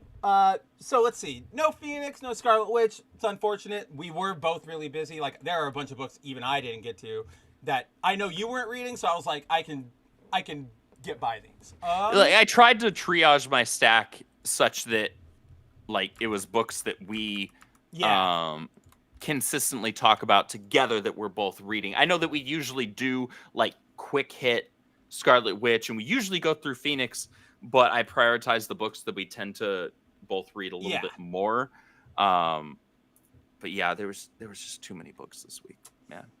And I was like, after finishing Flash, I was like, why didn't I read Scarlet Witch instead? I should have picked anything else to read. Because normally when I have, like a 6 or 7 or 6 to 8 book week, I'll read I do it in a specific order. I'll read my DC stuff first, then my Marvel stuff, and then I'll end with Image if there were Image books. Because I'll usually, like, the last thing, if there was a new one that week, the last thing I'll read is Witchblade.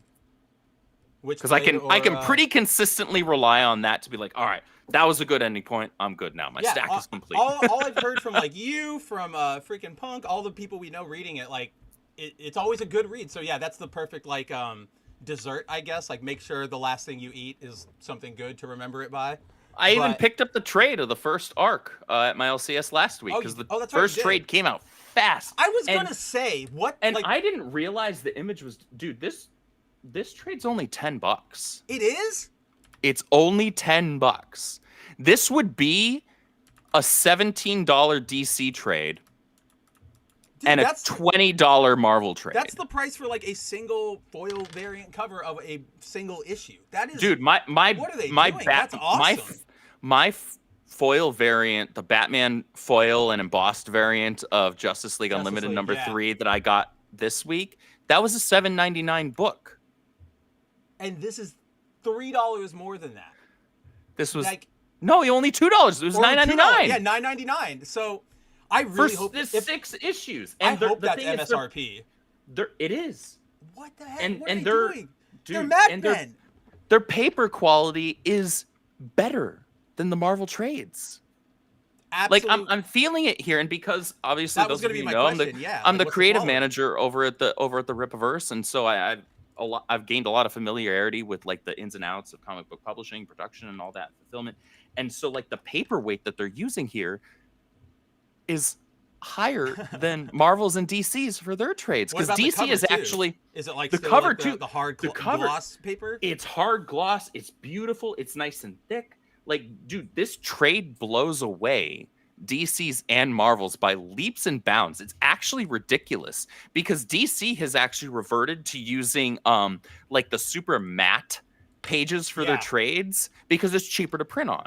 And so, okay, I can understand. It's also artificially making their trades look thicker than they actually are. Yeah. But to that end, they also did keep their price around, like, generally around the $16 to $18 range. Okay, fine, whatever. But Marvel's, like, their paper weight is, like, super thin by comparison. And it's just wild to me because that's not exclusive to Image's trades right now. I've said this, I think, once or twice before on the show. Their individual issues, at least for, and to be fair, I've only been reading Witchblade, and then when they had the Lady Mechanica miniseries, which I'm looking forward to the next one, like the next miniseries they do for that. It's another Scarlet Witch situation. The paper quality for those is leaps and bounds higher than DC's and Marvel's. It's ridiculous. The book weighs practically twice as much. I feel like Marvel and DC, well, not even more Marvel, I guess, because, well, I feel like Marvel and DC put in decent investment into their covers, but DC also now has made their cardstock covers the variants. Like, they're not the standard anymore. So you have to pay more for them. So I'm like, I'm glad to pick up a good cover because I basically treat it like an art print, but it's still just like, I want like a quality book. But then they also charge like $2 more for it. Yeah, I know. So it's like $6.99 or $5.99 at minimum, usually $6.99. Oh my, dude! I just realized. So, I know we were still on Flash, but this week, one of the things I wanted to say when we were talking about Flash is like, even though this run has been consistently kind of awful, the covers, or at least Dyke Ruin's variant covers, have all been amazing. Like the one of him doing the like stop on the side of the building, the one of him getting ready to run with all the people on the track, and then the one this week where he's like in motion and like blurry. They all look great. And now I just realized like I didn't get to go grab that cover, that Flash cover that I wanted, and now I don't know if I want to because I've read the book that's inside of it, and it's just like no fun. Right, I didn't even realize there was a Dyke Ruin variant for this week's book, and they didn't advertise it. Yeah, well, I looked at I think it was inside the book itself where it lists like that there was a variant for him, and I'm like, really?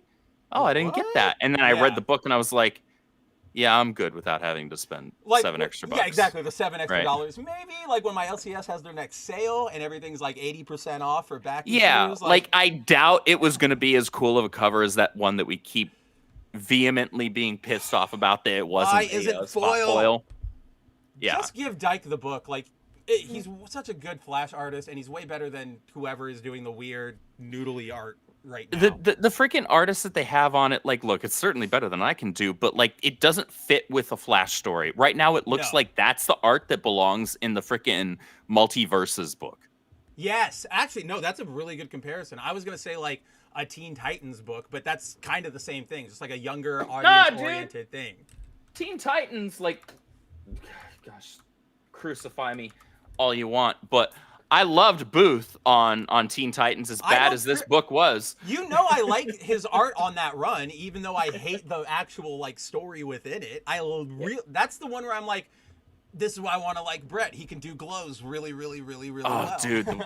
Yeah, like he's so good with that. And Andrew Dahlhaus on colors and all that. And yeah, and like on Jeff Johns' run, no, like I like good art on Teen Titans. You don't need to dumb down the art for a Teen Titans book. That's fair. I guess I was just maybe more of a maybe I misspoke, and it shouldn't be like a Teen Titans book, but more like a Teen Titans middle school graphic novel or something like that. Okay, so like back when they were doing the adaptations of the cartoon from the early 2000s, kind of like when they did the Teen Titans Go, but it wasn't the Teen Titans Go cartoon. It was the adaptation of the other one. Good too. It was really good. Really damn good stories in that book. It shocks me.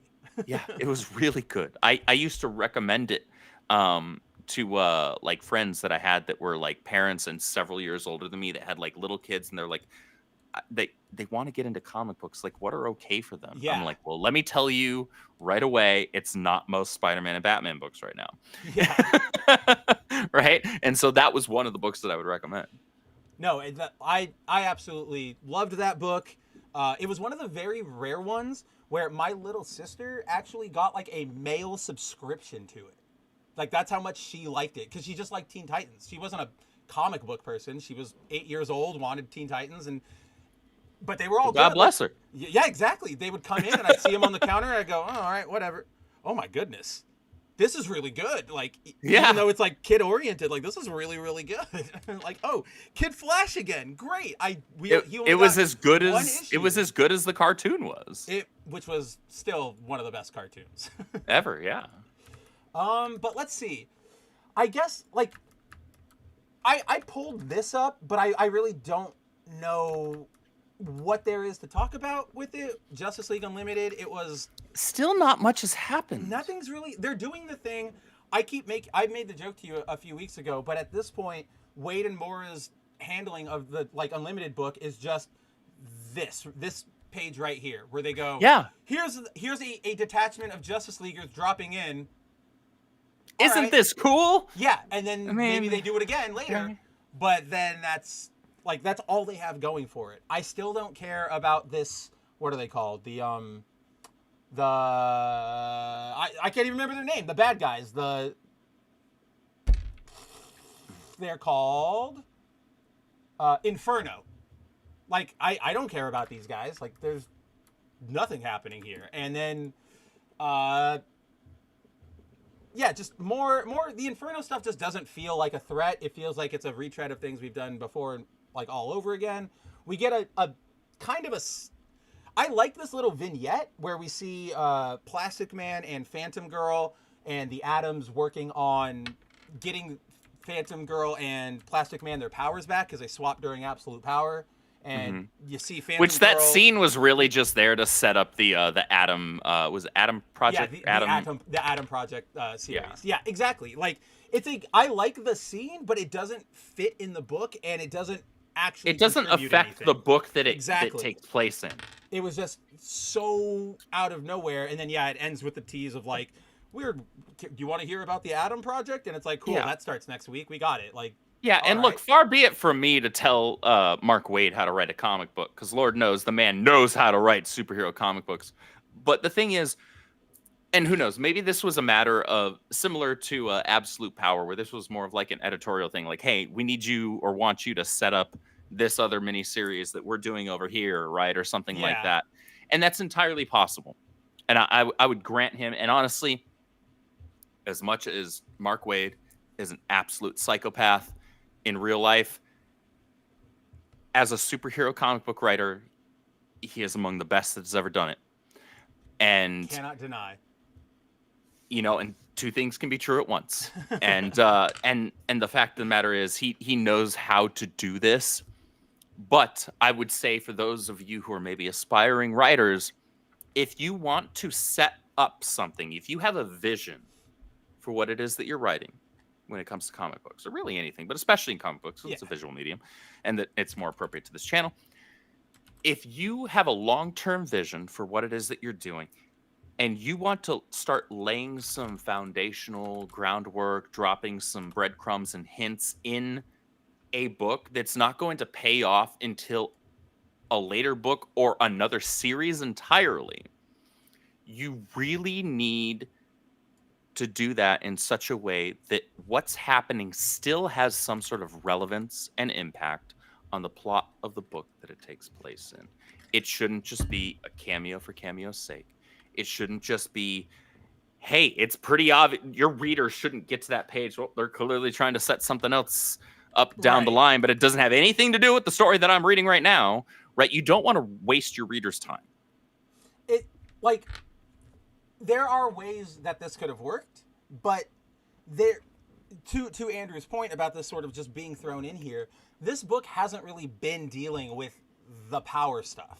Like, it's, the Absolute Power swapping, they've mentioned it in passing because it's what's going on in the world, but this wasn't a book where it's like, we're going to go and try and get everybody their powers back. So for this scene to happen, it is only Justice League related by the fact that it has Justice League members.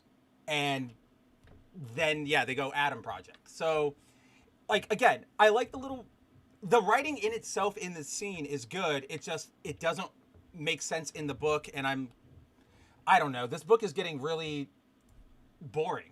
Just nothing happens. The art is still great because it's Dan Mora. You can never go wrong with Dan Mora, but it's just, here's the Justice League. They're popping into an emergency. Either they solve it or they don't. Move on. And then, like I just said, Inferno is boring. We don't know. We've been told or shown. Not even told. We haven't been shown anything from them that makes them an interesting concept of a villain. They're just kind of random destruction guys. And that's all we've seen. And so I'm not interested. I feel like we're going to get a really dumb reveal too, because they're all like, all the ones we've seen so far have been wearing hoods. So I feel like they're going to pull it back and it's like, oh, it's me, Jai and Trinity and John and Damien or something stupid like that. Probably not that, but something along those lines of shock. Oh my gosh, I know you. I know that face. And it's just going to be dumb. I would hope for more out of Mark Waid, because we know what he's capable of. We know what he's capable. 100%. He's just. I told this to you like a few weeks ago with Justice League Unlimited, and then with his Action Comics run that he just did. He was he did like the 8-week run on Action Comics. Obviously you guys will all remember when Trump got reelected last year, Mark Waid had that whole post where he's like, I can't do this anymore. I can't. I don't know if I can write hopeful, good superheroes anymore because the world doesn't believe in good anymore. And I'm like, oh my God, shut up. And like all of us rolled our eyes. But even past that, Andrew and I, at the very least, we were like, but Waid is still a good writer. He's just obviously cuckoo. But I think I am starting to think that whether because he actually is unable to like process it, or because he's doing it to himself, I feel like something has clicked in his brain where it's like his heart's not in it, is what it feels like. Where it's just like, oh, we're going through the motions, right? Like, oh, Justice League appear, disaster, done, little airwave bit. Justice League appear, disaster, resolve, little airwave bit. And yeah, it's just like I think the exact thing I said is like, he just came off of World's Finest, which is a book I cannot shut the hell up about. It is one of the best books I've read in a long You've been talking about that book since before we started the channel. Oh, it was one of the first books when I found out you read comic books. I was like, do you read this book? You should check it out. It's pretty good. I know it's Mark Waid, haven't. But I know. It's funny. It's like I have, where is it? Is it right here? Yeah. So I picked this up at my LCS because I was probably not caffeinated enough at the time and couldn't read. I picked up volume 2.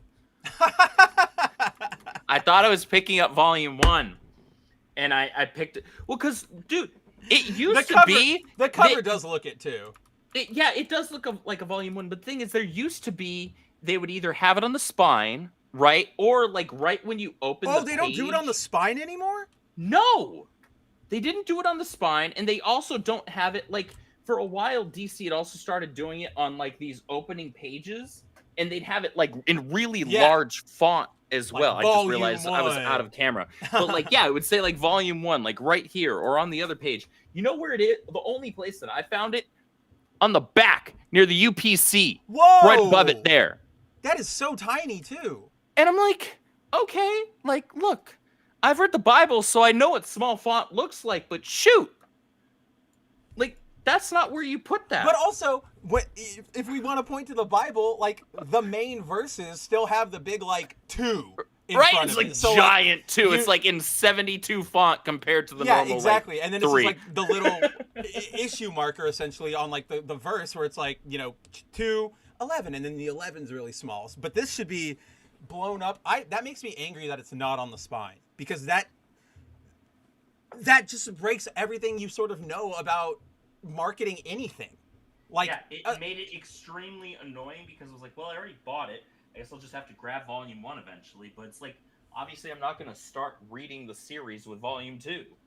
Which is I don't work that way. I don't know how people can. A lot of people do it. I mean, obviously, comic books have existed for hundreds of issues, and you and I have obviously gotten into them. You know, we didn't get in on Action Comics 1 or Amazing Fantasy 15. Sure, and I also didn't, start with, Showcase number 15, right?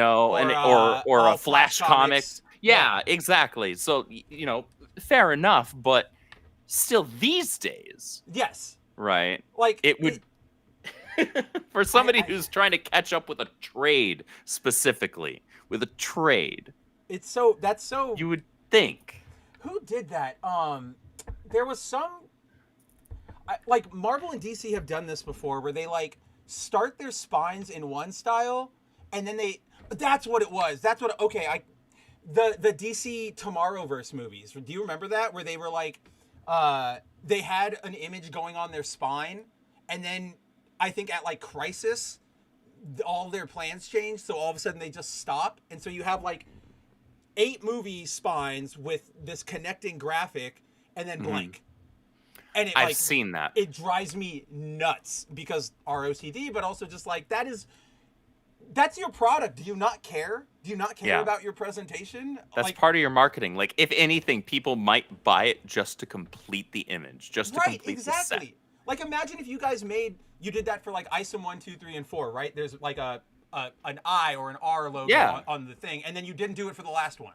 So you've got like 3, 4. Oh, dude, that would drive me up the wall. Exactly, and I also don't like this because don't speak that negativity into existence. I don't speak it into existence. I only speak it because I know you won't let it happen. Not a chance in hell. If you saw the final print and you were like, and Eric was like, oh yeah, it's actually going out in like 15 minutes. Sorry, I didn't get this to you on time. You would like hop into your car, drive through the wall, and like stop the printing press and be like, excuse me, no. Yeah, I would message our studio right away that does our pre-press and be like, all right, stop the presses. Like, how dare you? Just like a whole like standoff situation. I'm not leaving until the spine is completed. And I would support you. I appreciate that. But yeah, Justice League, I hope it gets better. Again, this is Mora's main book. It's just fine right now. I just needed to do something. Yeah, it's not doing anything exciting. The art's beautiful because it's Dan Mora. Like, what do you want? Exactly. Yeah. Right. Like, he was literally my day 14 artist out of my top 25. Right. Like, I made it Dan Mora, and the second I posted, I was like, Mav's gonna love this one. Oh yeah. Right? I saw it. Did I like it? I meant to. If I didn't, I'm gonna go double check. But I don't know if you did. I think tomorrow I'm gonna do Chichetto.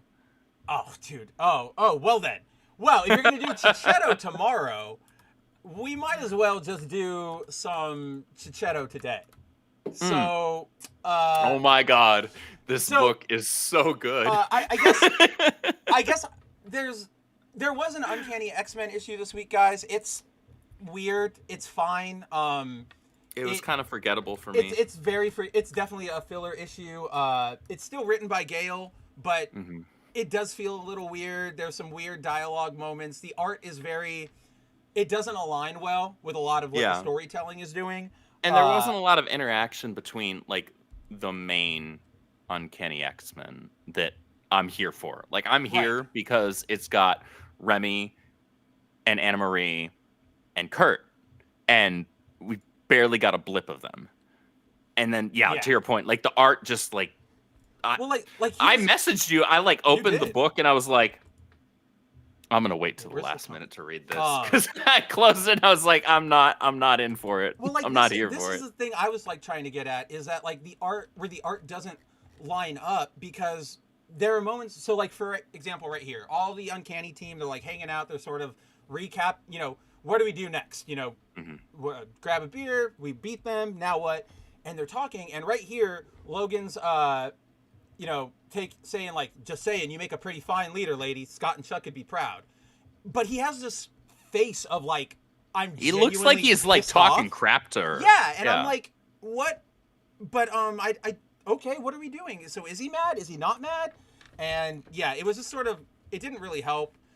I didn't really care about the one thing I thought was probably interesting was this. I liked the interaction between Logan and what the hell is his name? Payback Ransom. Ransom. That was a good interaction. And I only remembered because I saw it right here. I don't remember. And I liked the interaction between, was it Death Dream and our girl. Yep. Like that was actually a cute moment where I was like, oh, like, are these two gonna event? And I hate that my brain immediately jumped to that. Like, are these two gonna be a thing? But it'd be this interesting irony. Think it would be a good pairing, yeah. Because it'd be a really stark contrast, right? Yeah. And they both come from a really like rough background in terms of their mutant powers. That's where they can like find that unity. Exactly. But I do they like could that find contrast something really cool there. of like death, goth, emo boy, Asian kid, and then like super peppy, like blonde horse girl, Calico. So I also like that we're starting to see her do more different forms with her fire. Yeah, like she had samurai armor on this one. And I was like, that's rad. Hell yeah, let's go. And then like before she had like a Valkyrie armor, and then she had a more traditional, just like medieval armor when we first saw her. But yeah, and then I liked the little bit where we find out, I guess Ransom's related to Sunspot. Because he's like, I'm going to call my cousin or whatever. And then you see on the phone, it's like Robert DaCosta. And I'm like, oh, hey, that's a neat little thing. Just a neat, like, that's literally all I have to say on it. Like, oh, neat.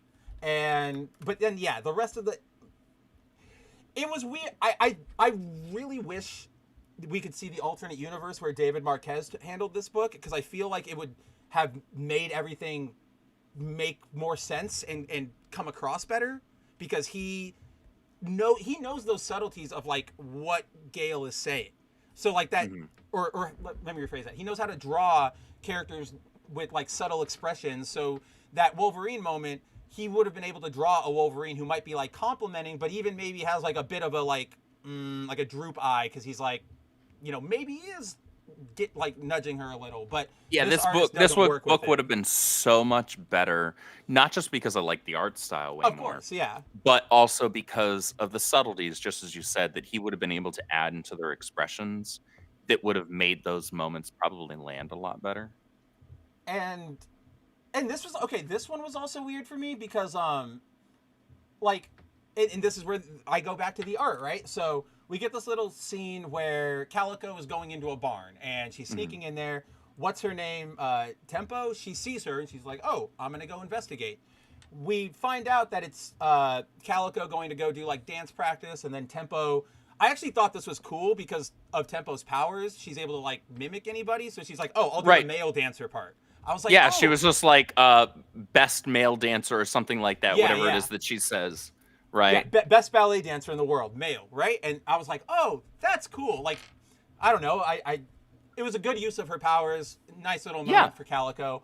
But if you see up here, Andrew, there's I can actually zoom in. And I actually want to real quick touch on something here. Because as far as we know about her powers, she can only do that once per power.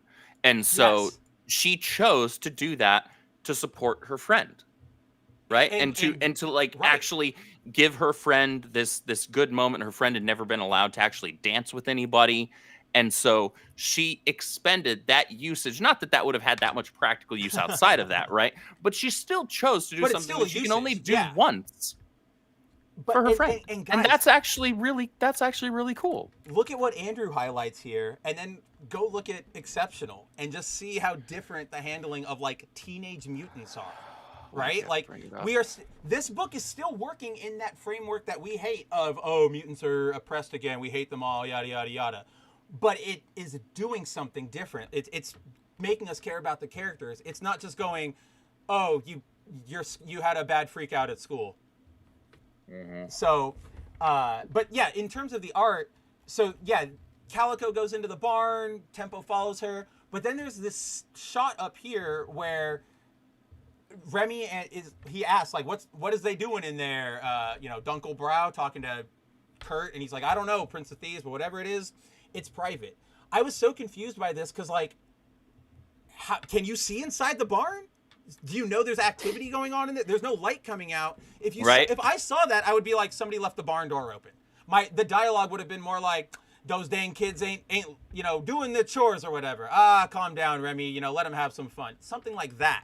But yeah, the artist here didn't communicate it, and I was so confused for like 5 seconds, whatever I dedicated to it, because I was like, what are they looking? Are they going somewhere else? And then how did you see them in there? So yeah, it's an issue with its moments. It's fine overall, but it's a kind of a disappointment considering what we've had from this run so far. Yeah. I really hope Marquez comes back. I really hope Raid on Grey Malkin wasn't the end of him, but we will see. That's really all we've got for this book. Samurai Horse Armor. Let's go. The only last thing I'll mention is that I don't think he's dead, but Death Dream got pretty messed up by those Sentinel dogs right there at the end. Really freaking mauled right there. And like I hope he's not dead, especially after that moment that he shared with Calico. Yes. Because I do actually kind of hope that I kind of want to whether or not it becomes a romantic thing, I do want to see a strong bond form there. Between them. I would like to see that too. I'd like to see this with the way they've treated these four so far. I would really like to see them actually, even though this is what Logan and them are trying not to do, but this is Marvel, so from a meta sense, we know. I'd like to see them be treated as the next round of X-Men. This is a rare moment where I feel like all four of them that they've given us are characters I like. Whereas usually we get like one or unlike two that over in either Mid-K isn't really working with anybody new.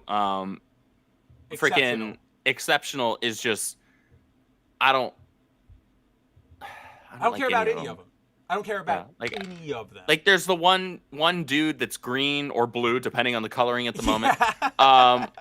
You know, like he's like the most level-headed one, but he's still not that interesting. He still he hasn't done anything. Like I don't care about any of them. Which is like I think that's the perfect condemnation of that book is like the most interesting character is the one who doesn't do anything. Yeah. Because he's just being And that's not because he's interesting. It's just he hasn't done enough to justify just being completely disinterested in him. Well, like I think he has I'm a bit of the opposite because like I think he has shown that he's the only character worthwhile here because everybody else is like everybody else is being written as if it's one of those classic X-Men stories of, oh, I'm an outcast, yada, yada. He's the only one who's like, I know what I am and it sucks. I just want to like get on with my life. And like, to me, I'm like, one, we don't really see that a lot. Two, I can like respect you, especially in this gaggle, because you're at least like not retreading ground we've seen 400 times before. You at least seem like you know the reality of the world around us. So he's that I like him a little more than just not liking him. But again, not like I'm gonna care if his book gets canceled or if he never shows up again, because oh well. It would free Emma up if we canceled that book and she could come over here to Uncanny.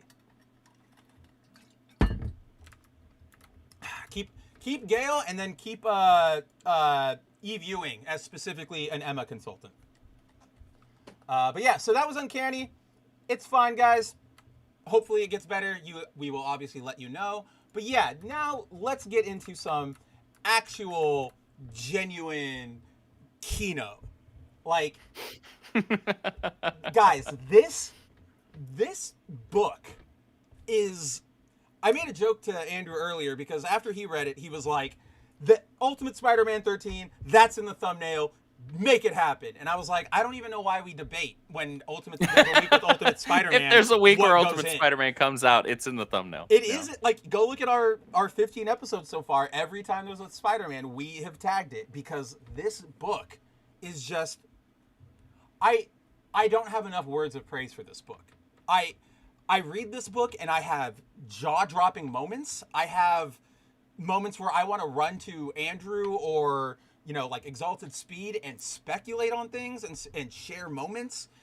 It almost makes me feel like a kid again reading this book. Like, that's how good this is. And even like, yeah, my favorite hero is in peril, but he's not being treated like a chump like we saw a little while ago in Amazing Spider-Man. He is Spider-Man. So...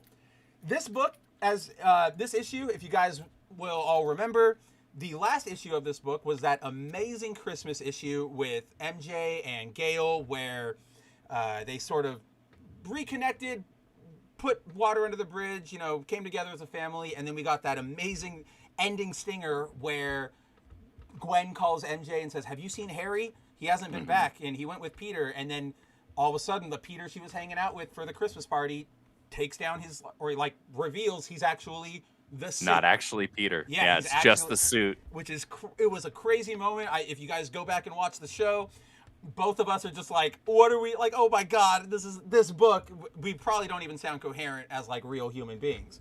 But, so when we left off there, it was one of those moments of like, what is this? Is this good? Is this bad? Is this a villain thing? Is it a symbiote thing? Is it like what? Which is what a good comic book does, as Andrew explained to us last time, right? Makes you want to see what happens next instead of just going, I guess it's on. I should check out what's next. But it's sort of, I don't know if anybody saw this coming. So full disclosure, we're obviously going to get into spoilers if you're watching the show. If you've made it this far in the episode, you know how we do it. But in case not, if you we usually save the best for like last or second last. Yeah, exactly. But if you guys want, if you haven't read this book and you're reading the series or you have any interest, I would, with our blessing, get out of here right now. Go hang out somewhere else. Go check out Well-Read's upcoming Horseman review, because this series should be read blind as much as possible.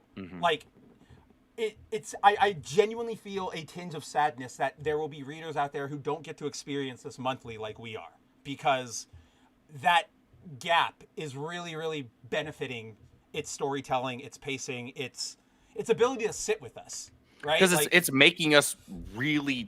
This isn't something I've felt for new comics in a really, really long time. Where I'm like, I close the book and I'm like, I need to know what happens in the next issue. Yeah, and I'm just like, oh man. The only other book that was really doing it recently was Uncanny X-Men, except the last two issues were just kind of like, eh.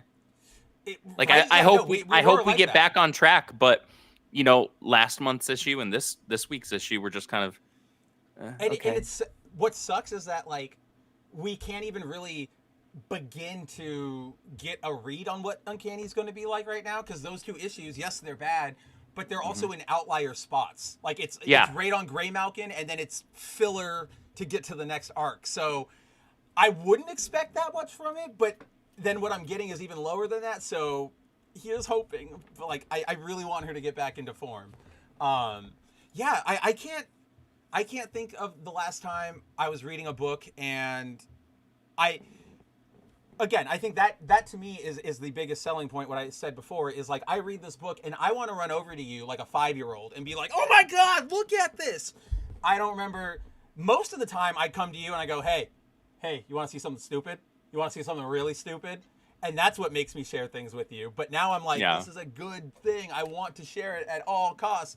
There was that week when you were with Mary where I was like, read Ultimate Spider-Man. I'm breaking our rule. I don't even care. I won't say anything, but I need you to read Ultimate Spider-Man. I remember that. And I didn't get the chance to read it until I got home.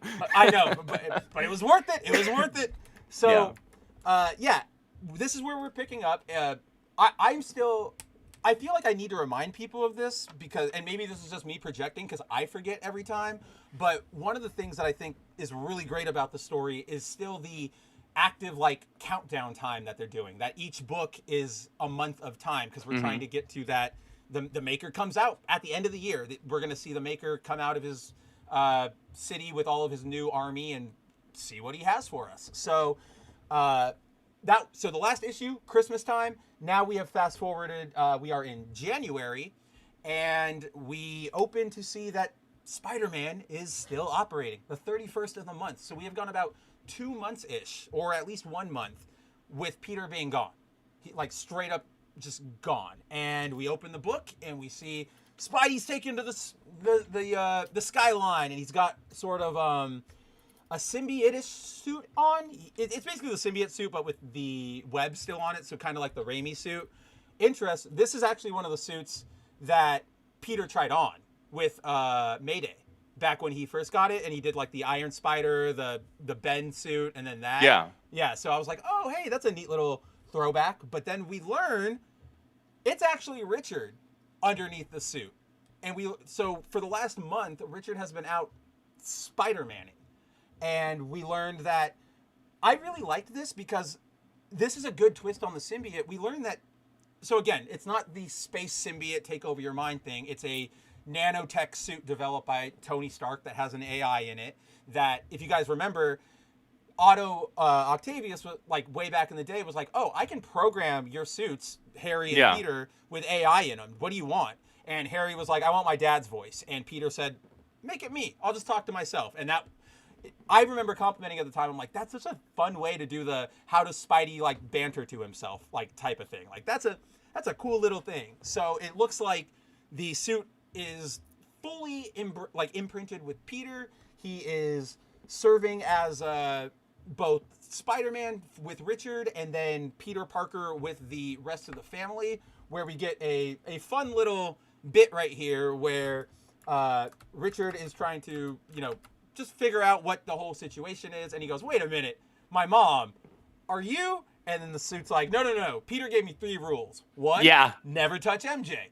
2, always, like, no matter what, it's protecting you guys. Number 3, never touch MJ. And I was like, that's funny. Like that, good little exchange. And then, I am liking, even though we haven't gotten a lot of him, I like Richard Parker as a character a lot. I like both of his kids. Develop. Oh yeah, but I like both of his kids. I like both of his kids, but I really like this. They're developing them both very differently. They really are. There's the really excited, peppy, more after her mother, like Mayday, and then there's the more Parker style Richard, and I think this, from what we've seen from Richard, with who's also clearly very socially awkward. That's what I was getting at. Yeah. This Peter doesn't have the social awkwardness that we would expect out of younger 616 Peter. This Peter landed MJ without having that like behind the scenes confidence of being Spider-Man. Like, this was just pure Peter. Like, he's a Chad. Which adds a layer to MJ's mother and Gail like having issue with her ending up with Peter, which is fun. That's actually fun to play with. I like that, yeah. And I loved it in that last issue. That's like they really, she really proved them wrong, right? Yeah. Her family is fantastic, but Richard in Ultimate Universe right now is very much like that other Peter, but without that back end confidence of knowing I'm Spider-Man, right? Yeah. He's just socially awkward. Who knows? It's not like this might be me reading into it too much, and it's entirely possible. I'm willing to accept that. It's possible that there have been panels which have led me to at least believe maybe he's a little on the spectrum, right? Oh, I always got that from not even just the art, but like the whole thing at his birthday, where they went out, they were at like a Chuck E. Cheese or something like that, but it was mostly like Mayday's friends and then Peter's friends, and then he had that like interaction with Jonah where it was like very much like, oh, he got the book and he finally lit up, and I was like, maybe he is. Why not? Let's see. Let's go with it. But what I like is that we can't be 100% certain. No. And I like it that way. I like it that we're just like, oh, well, maybe that's a thing, And we can choose to allow that to be a lens through which we see the character or not. It's not something that they've deliberately like pointed to and said, "Hey, look at us. We've made one of Peter's kids autistic or something like that." We can't say that for sure because we just don't know. So if we find that to be an interesting potential facet of the character that adds another layer to an already well-written character, we can do that. We can do that, or we can choose not to, and you can still enjoy the character, enjoy the writing. That's called doing that type of thing right. You're not putting the focus isn't on him being autistic, like that, and that's what they normally would do. They would introduce him. The solicit would say, "Guess what?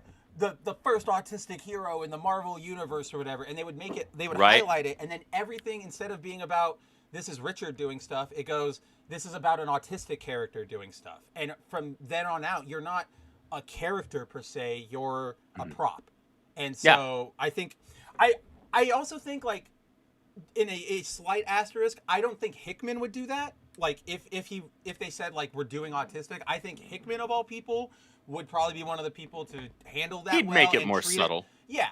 It's everybody else who would come after, like we saw with Krakoa. It would be the second he says, I'm done, like, I got to go move on to the next book, they'd be like, Richard Parker, Autism Special 2023 or 2027 one-shot, number 1. He'd be autistic, probably gay, and a quadriplegic, right? Like they'd triple Just up on it. The next day, exactly. Like Hickman needs to like keep all of the master documents like handcuffed to his like hand when he goes to sleep. For so real, nobody right? At least touches this stuff. At least for the level that he's operating on right now, which is like just let him cook. Don't anybody get in his way. It's just below. It's simmering. It's not boiling. It's like simmering below full Hickman. Dude, it's funny you bring that up because the next thing I was going to make a little aside. I don't know if you saw, but Exalted Speed was talking to a fan or like somebody on Twitter, and they were talking about the fan had started reading Ultimate Spider-Man, and so then wanting to learn more about Hickman, went back and like read, the Ultimate stuff, the Avengers stuff, and they tweeted at Speed, and they were like, reading all this, Hickman can get a little much, huh? And Speed was like, he's amazing, but there are times when somebody needs to like step in and tell him chill out. And I was like, we're not alone. It's not just a weird little gag that we have on our show. Like it's an effect. Like everybody knows it. He is one of those writers who it's like, all right, don't let him go 100%. Don't let him go full power mode. Put some he needs some of those limiters on him. But yeah, so we kind of get this really. I was actually sort of touched by this interaction. Like the suit is so. It's such a breath of fresh air, I guess, where like this suit isn't an evil alien monster. It's not something that's trying to kill everybody. It's not inherently villainous. It actually is like an ally, and it's working with Richard. It cares about him. It also cares about Peter. I don't know. Like it's just it's nice to not have to go like, okay, how are they going to twist us here? Oh boy. So I'm really liking Richard as Spider-Man, I guess, as much as we haven't seen him really do much. We just sort of get this implication that he is patrolling, he is out there. But yeah, so that's where Richard is right now. We then cut to Kraven and the Mole Man, who, if you guys remember, they are the Sinister Six, which is in this universe the six mafia bosses underneath Kingpin.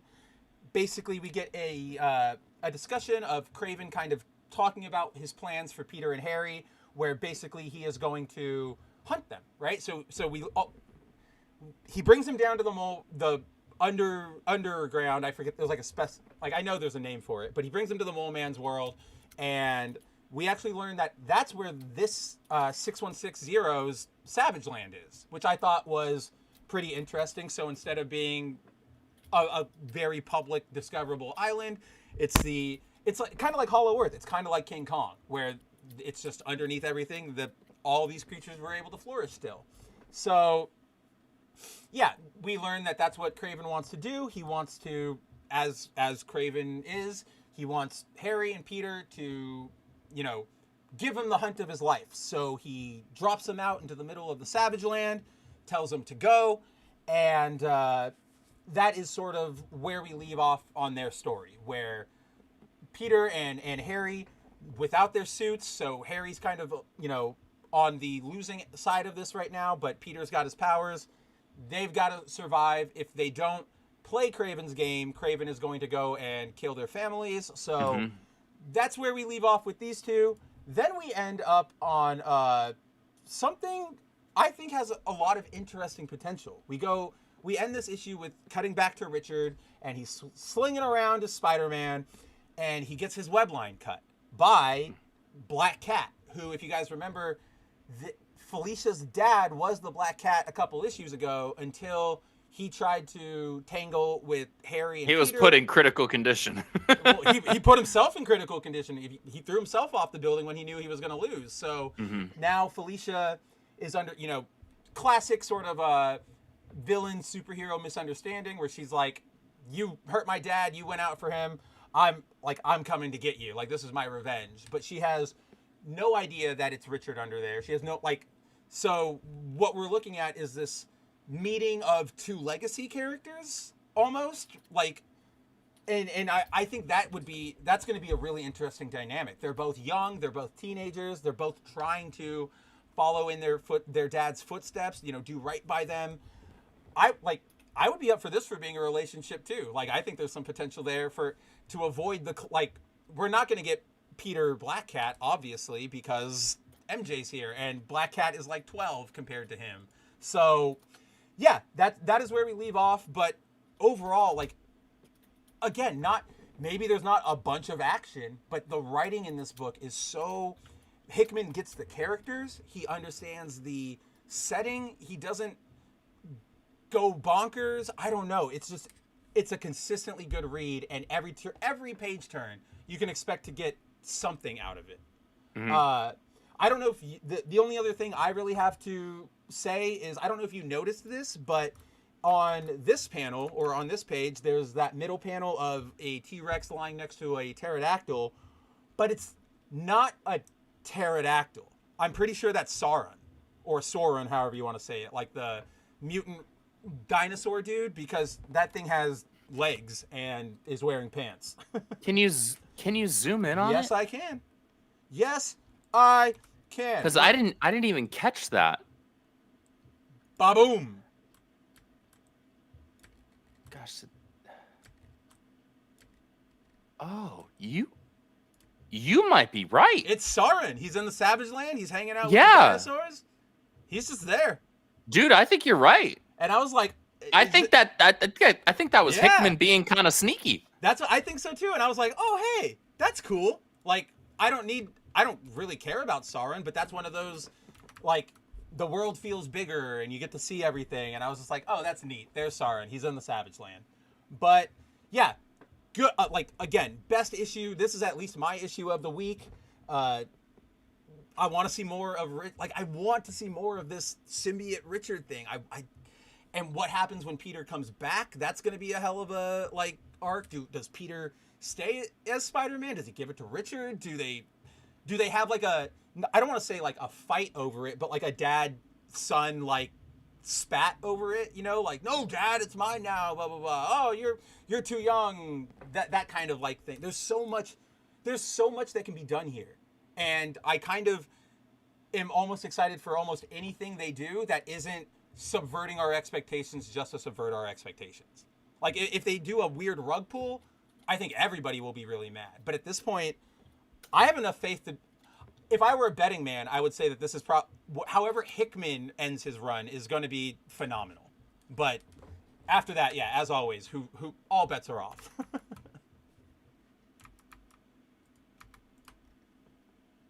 But, yeah, I think there was another thing. Oh, this was a little... I don't know if this was supposed to be a Jurassic World reference, but if it was, really, Hickman, you're better than that. You're better than that. Not that it's even, a particularly bad reference. It's just, he doesn't need to reference. That's true. However... You're going to like it, I know. I like it because the Jurassic franchise is one of my 3 favorite movie franchises. And so I saw it, I was like, I get it. I acknowledged, completely unnecessary, but it was one of those things where it's I can acknowledge it's unnecessary, but smile because it's a thing that I love. Yeah, exactly. And so I was just like, all right, you didn't have to do that, but I'm over here smiling. And I freaking love Jurassic. And that's what I mean. It's not even a particularly bad reference. It's just sort of my reaction is you don't need to do that, buddy. You're Hickman. You don't need to do that. But yeah. So Chichetto, check him out on Andrew's Twitter feed tomorrow for one of his best artists. Even though it'll probably come with a lawsuit because Andrew is. This is clearly Andrew in Ultimate Spider-Man. So it's true. I'm still waiting on royalties from Marvel for redesigning Ultimate Universe Peter Parker after me. It has been 1 year of this book, so it is. We'll give you a couple more months, but it's their best-selling book, so I expect some significant royalties for using my likeness. At the very least, you owe him the hardcover omnibus when it comes out. At the very least, that's what you. I would take that as long as you get Hickman and Chichetto to sign it, and I get a one-of-a-kind Chichetto. That's what I was gonna add. That's what I was gonna add. A sketch inside of it, or a sketch that's Peter and MJ together. That's all right. I will forego the lawsuit and the usage of likeness rights We're offering you a in chance exchange to for settle Disney. Like, this is an easy out, guys. You would be insane not to take this deal. You'll pay Chichetto maybe $1,000 for that splash page, maybe 1.5, right? But then you save yourself a huge headache. Like we're just looking out for you, but don't misinterpret our charity. Yeah, as, this is about as magnanimous as I'm gonna get. Yeah, but once a couple months more pass, you will be hearing from our lawyers. We will have letters issued. There's one more thing, but yeah, Mysterio's here.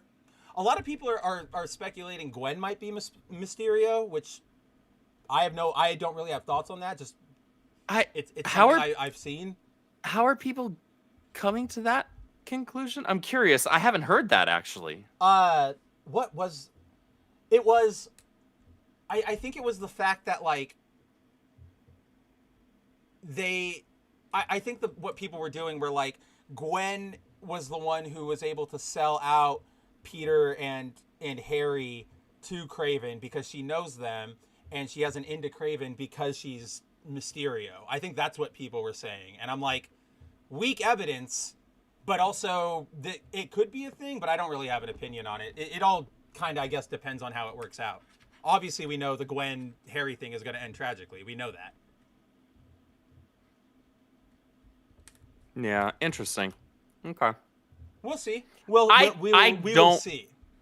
I don't particularly read that into it, but I don't either. I do. I'll tell you this, and as somebody who is part of a comic book company, a burgeoning comic book company, and as somebody who recognizes the value in having fans who are genuinely enthusiastic and invested in whatever it is you're putting out, that they actually take the time to think through theories and to speculate, right? That's more than you can say for most modern comic books these days, because most people don't give a crap.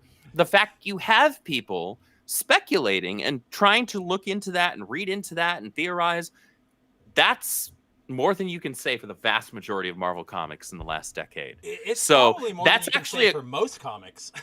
Yeah, in general, right? So that is a credit to the creative team on this book, that you have people that are trying to think through that, right? Like, are the Eisner Awards still a thing? Because this book needs all the Eisner Awards. Give it to Chichetto, give it to Hickman.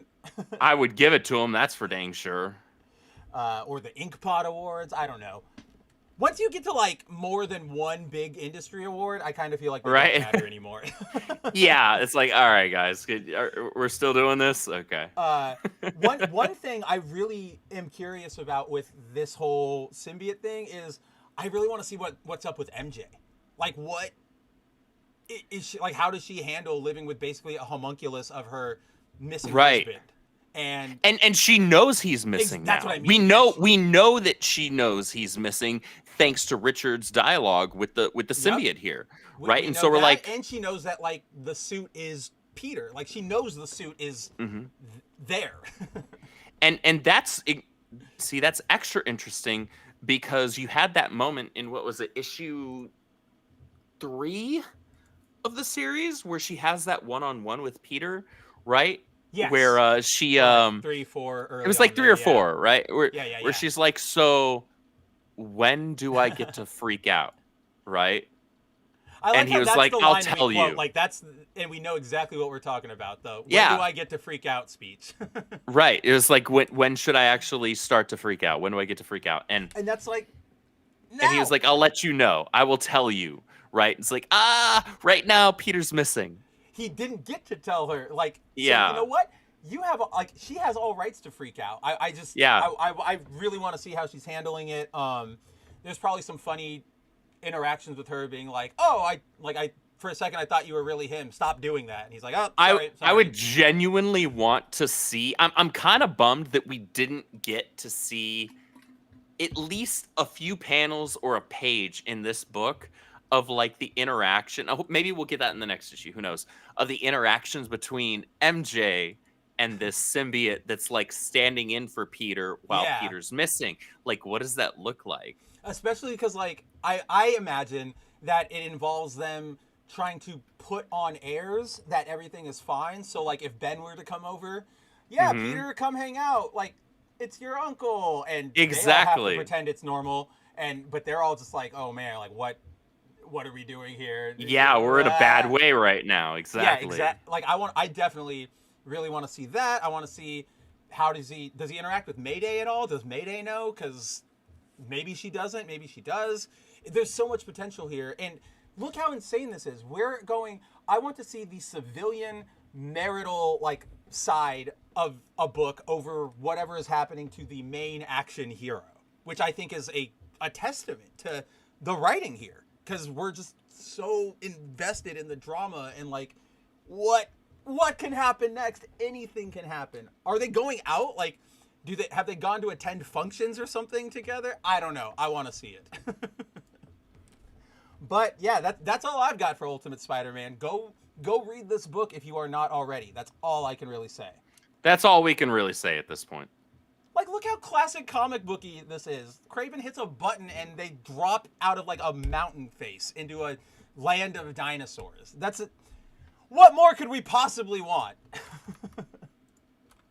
But all right, so let's see. We can either end here. We got about like normally about 20 minutes to our regularly scheduled end time. We can quick hit something. I don't really know what there is. Let's quick hit Wolverine's Revenge just because it was the first. Did you read? Okay, did you read Wolverine's? Okay, Oh yeah. I would figure that you would have prioritized it since we hadn't had one in like 18 months. I'm kidding, it was like 4. But let's quick hit that. It wasn't the most exciting issue ever. I kind of felt a little disappointed. I feel like there's a little bit to talk about, not much. I feel like it'll be a fairly quick hit, but it's worth bringing up just because we didn't have one for like 3 or 4 months. Yeah, like, right? do you guys remember this book? Do you remember Do you remember? Pepperidge Farms remembers. Yeah, we're member burying a currently actively like in publication series. Yes. Yeah, because it freaking got put on a brief hiatus. Like, we're not necessarily a hiatus, it was delayed because they had an issue with the colorist leaving. Because they apparently couldn't meet deadlines. Which happens, but then it's unfortunate for us. But we are finally here. We finally have our 4th of, I believe, 5 issues of Wolverine's Revenge. Yeah. If you guys remember, which I know I don't really expect anybody to, but the last time we hung out in this timeline when we were meeting up with Wolverine, he was still enacting revenge. He was able to, he killed Omega Red, and he's also killed Deadpool. So now that was where the last issue ended, when he pushed Deadpool into the nuclear reactor. And at that point, basically... Oh, no, and then he goes and he fights Colossus, and he beats Colossus. So after that, all the people who are responsible for the sort of dark age that the world is in now, they've been taken care of. They've had our revenge. So we enter here. We get a bit of a time skip where we find Logan 20 years in the future, where... things are starting to... Which was jarring enough to begin with. Like, jumping forward that much, I was like... I had to actually... So I opened. I was sitting here at my desk on my lunch break. And I started reading. I was like, 20 years. I had to go over to my short box and pick up issue 3 and be like, did I forget, like, what happened? And I was like, no, okay, they just... They did an anime time skip. Okay, yeah, that's exactly what I was going to say. They did the hard anime time skip. We just did the jump from original arc to Shippuden. Okay, got it. Yep, cool. Exactly. We are in Wolverine's Revenge Shippuden now. That's actually kind of accurate to what we find out too, because as we enter, we see that the Marvel Universe still exists to a point. We've got this saloon where we have Giant Man, we have Ant-Man, we have Bucky, or Winter Soldier, and then we also have a Cap who looks like Native American. We know it's not our Cap because our Cap died way back in the first issue, but yeah, we have a new Captain America. Sadly, we don't really learn more about we don't learn about any of these people. And that kind of bums me out because I saw Giant Man and I was like, oh yeah, there are other survivors here. What were they doing the whole time? And we never find out. Which I get, because I feel like they're not the focus. They're not the focus, sure. At that point, for me, my thing with that was like, okay, so then have like 1 or 2 of them there maybe, and have a quick like 1 or 2 panel dialogue catch up with them and Logan, and then move on, because they're clearly not important, and so that whole big panel that is taking up 2/3 of this page feels unimportant and unimpactful. especially with the fact that the way it's drawn, they're sort of specifically highlighting the heroes that are still there. So you're sort of going like, look, this is a thing. Okay, you drew my attention. Oh, we're just gonna ignore it, like there's nothing going on there. Okay, fine. And this is admittedly paranoid, but now it makes me worried that like somebody at Marvel is gonna go, oh, green light, Wolverine's Revenge Giant Man series or something, and I'm just gonna be like, of course, right? You can't just have one good thing. You gotta, Old Man Logan, nope, gotta have Old Man Hawkeye and Old Man Star-Lord, and it's just like, okay. But we get the we learn that it's sort of like an Old West society they've got going now in America. Couple heroes still exist. There's a panel here at the very bottom where Danny Moonstar is sharing her beer with her Shadow Bear that I thought was a little just smile worthy. I thought that was interesting. We see that a lot of this beginning scene is setting up that the world is rebuilding. Like we've got kids now, we've got little bits of electricity that are coming back thanks to Forge, and people are at least living instead of just surviving. So that's what we find out what the world is sort of like now. And then we do another time skip. We go about 1 week later to see Logan back. He's hitting the trail. We find him in a variant of his brown suit that I don't think I like this. I can't really place what I don't like about this suit. I think what bothers me the most about it is the way that the coloring is. Well, so for me, full transparency, I've never been a fan of the yellow and brown suit. And that's just a personal preference thing. I don't care about it. I like the blue and yellow one, obviously. Yeah, exactly. That's what my introduction. It's just like it's met to me. Yeah, my introduction to Wolverine was when I was 5 years old watching, X-Men the animated series, so I'm used to the yellow with the blue and all that, and so that holds a special place in my heart and all that. But I think especially in this book, the way that the coloring's done, and I might be misremembering, but in some of the panels, the gloves look way more like bright orange than I remember the yellow and brown suit looking. Oh, no, you're definitely right about that. And that maybe that is what it is. It threw me off. The first time I saw it, I was like, whoa, why is there orange on him, but it's not his black and orange suit, right? It's basically just his blue and yellow suit, but with the blue turned brown. And I think like the shoulder pads, I think is really what gets me. Maybe that's what it is. Cause I see that and my brain goes, that's the yellow suit. He only ever wears that with the blue on it. So weird. Like what are we doing here? Yeah. Like my brain just can't make it work, but so I don't want to say that was like a big ding for me, but it was maybe just like a nitpicky ding for me where I was like, it was just kind of jarring. Yeah. On the art side, it was kind of jarring. Yeah. So I was just like, oh well. But then we continue going and we discover, if you guys remember, issue number 2, Wolverine went to go find Sabretooth. He rode a motorcycle out there with a special headlamp that Forge invented that could take away Sabretooth's power. So it turns out that when Logan messed him up, he sort of kept him alive a little bit. And what happens now is that every year he goes back to find Sabretooth, who's living here in, Mexico? They don't really say, but it looks somewhere, Mexico, New Mexico, whatever. And he hits him with the power sapper, because his logic is like, maybe your powers will come back, maybe they won't, but I'm not gonna take that risk. And then well Sabretooth is like, just do it, just kill me, what are you doing? We get this this is maybe probably my weirdest sticking point of this book. We get this idea of Wolverine where he's like, I'm gonna keep you alive, no, I'm not killing you now, you sort of have to live through this and deal with your, it was this weird torture thing instead of just getting over it and getting rid of him, which I get his anger we all know his anger towards Sabretooth, but it just feels like this level of extending his life just to torture, it just feels out of character for what he would do. Yeah, it felt a little uncharacteristic, because I would have expected, and granted, I won't pretend to be world's biggest Wolverine fan. I like Logan. I love Logan. However, I wouldn't put him in my top 5. I don't think he even makes my top 10 X-Men. So to me, though, it still felt fairly uncharacteristic for him. I would have expected him to have just because it was a pretty epic moment when he bested him in that issue, right? It was like, I would have expected him to end it there and then that be done. That would have been like a super great ending note for that rivalry. And then he moves past it. But him keeping somebody alive just as them being like helpless, that doesn't feel like Logan to me. It doesn't feel like it. Like, what really I kept focusing on when I was, trying to get my thoughts in order is like, Logan is brutal. He's vicious. We know that. Like, he can get feral. That he's the Wolverine.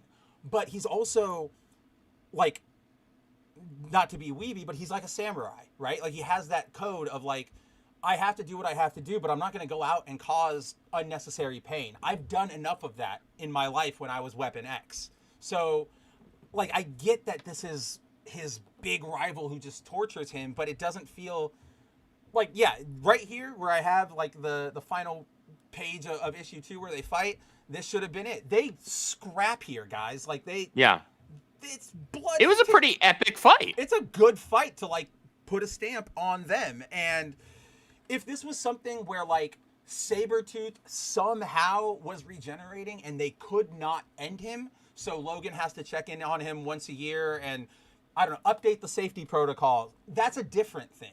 This is just, this feels sadistic. Like, I'm just keeping you alive to torture you because that's the goal. And it felt off. That ain't Logan. Like, even from two of us who, I'm like you, man. I like him well enough, but he's not one of my favorite Marvel characters or even a favorite X-Men.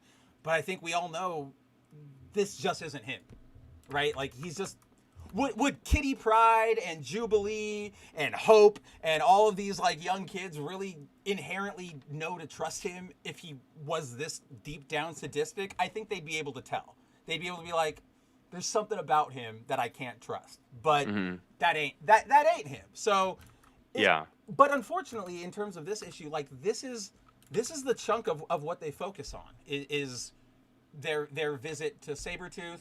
Then we learn that there is a new cadre of Omegas, like Omega Red. So it's Omega Red, White, and Black.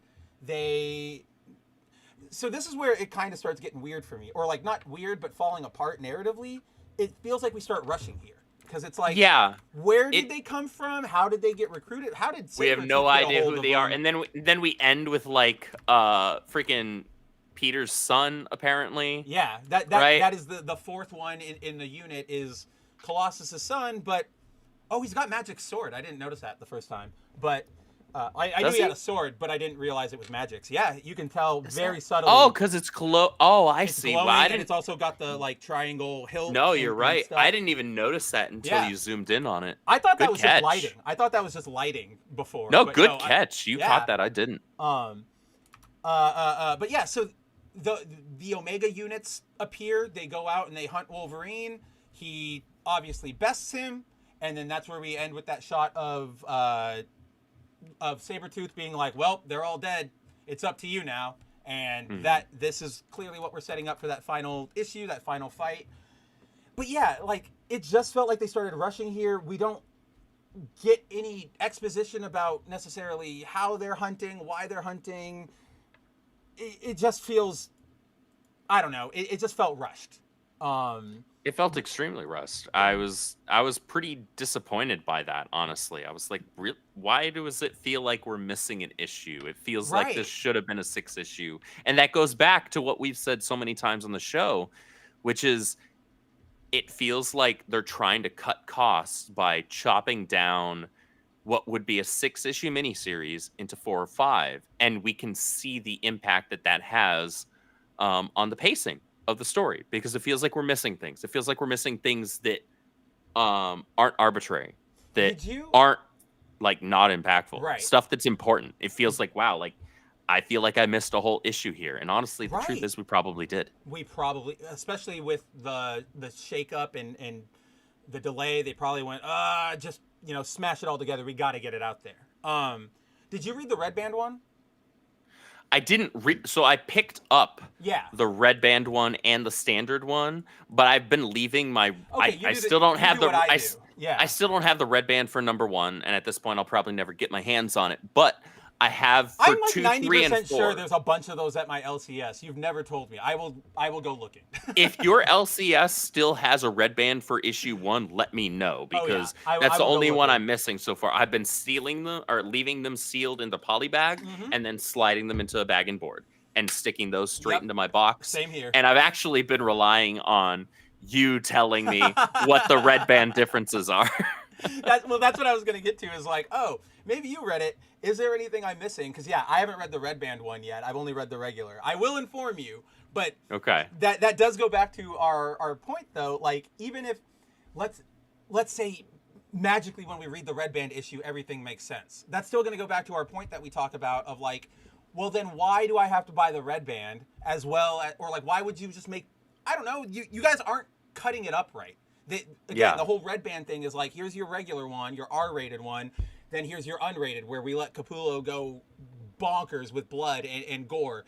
And, dang it, what was I saying? Oh yeah, and so, but then the red band one has like additional scenes, not just like additional gore, but like actual. It's full on scenes. panels. Yeah, and. Like the one I always bring up, like the layouts for the pages change. Well, there's that one where he goes and he kills Mastermind, and then he like has his head, and then he's just at Forge's place, and it's like, you just escaped? Like what was that? But then you read the Red Band one, and you see that he took the head and was like holding it in the streets, and it completely changes the pacing of that issue. And so I really hope we don't open this up and there's some extra panel where it's like Sabretooth recounting exactly how we got here, but I almost feel like it's going so like all of the setup is in the red band. That would that would annoy me so much. That's kind of what I'm very worried that is where we're going. You'll have to let me know when you hear back from your Pakistani buddy. Oh yeah, don't worry. You will be the first one to know, because like we were talking about with Ultimate anytime there's something to talk about, you're the first inbox I go to. I'm just like, look, like I'm not even sharing it to the rest of the group right now. Like, look at how stupid this is. It's true. But yeah, great art as always. I really it's Capullo. I can never ever say anything bad about Capullo's art. I actually haven't put Capullo up yet in my like top 25 comic artists. Do you have a list, or are you doing it by like daily? I'm just doing it daily. Oh, You're a better man than me. If I was doing it in an order, then that would be a different story. But I'm not doing it in any particular order. I know who I'm saving for my final 3. No, I don't mean are you putting them in like. Let me rephrase. I'm not asking if you put them in order, like how you're going to post them, but do you know who you're going to post? Like, do you have your For the most part, yeah. Okay. For the most part, I know. Yeah. That's what I was in my head. I haven't like written it down, but in my head, I know who I'm doing.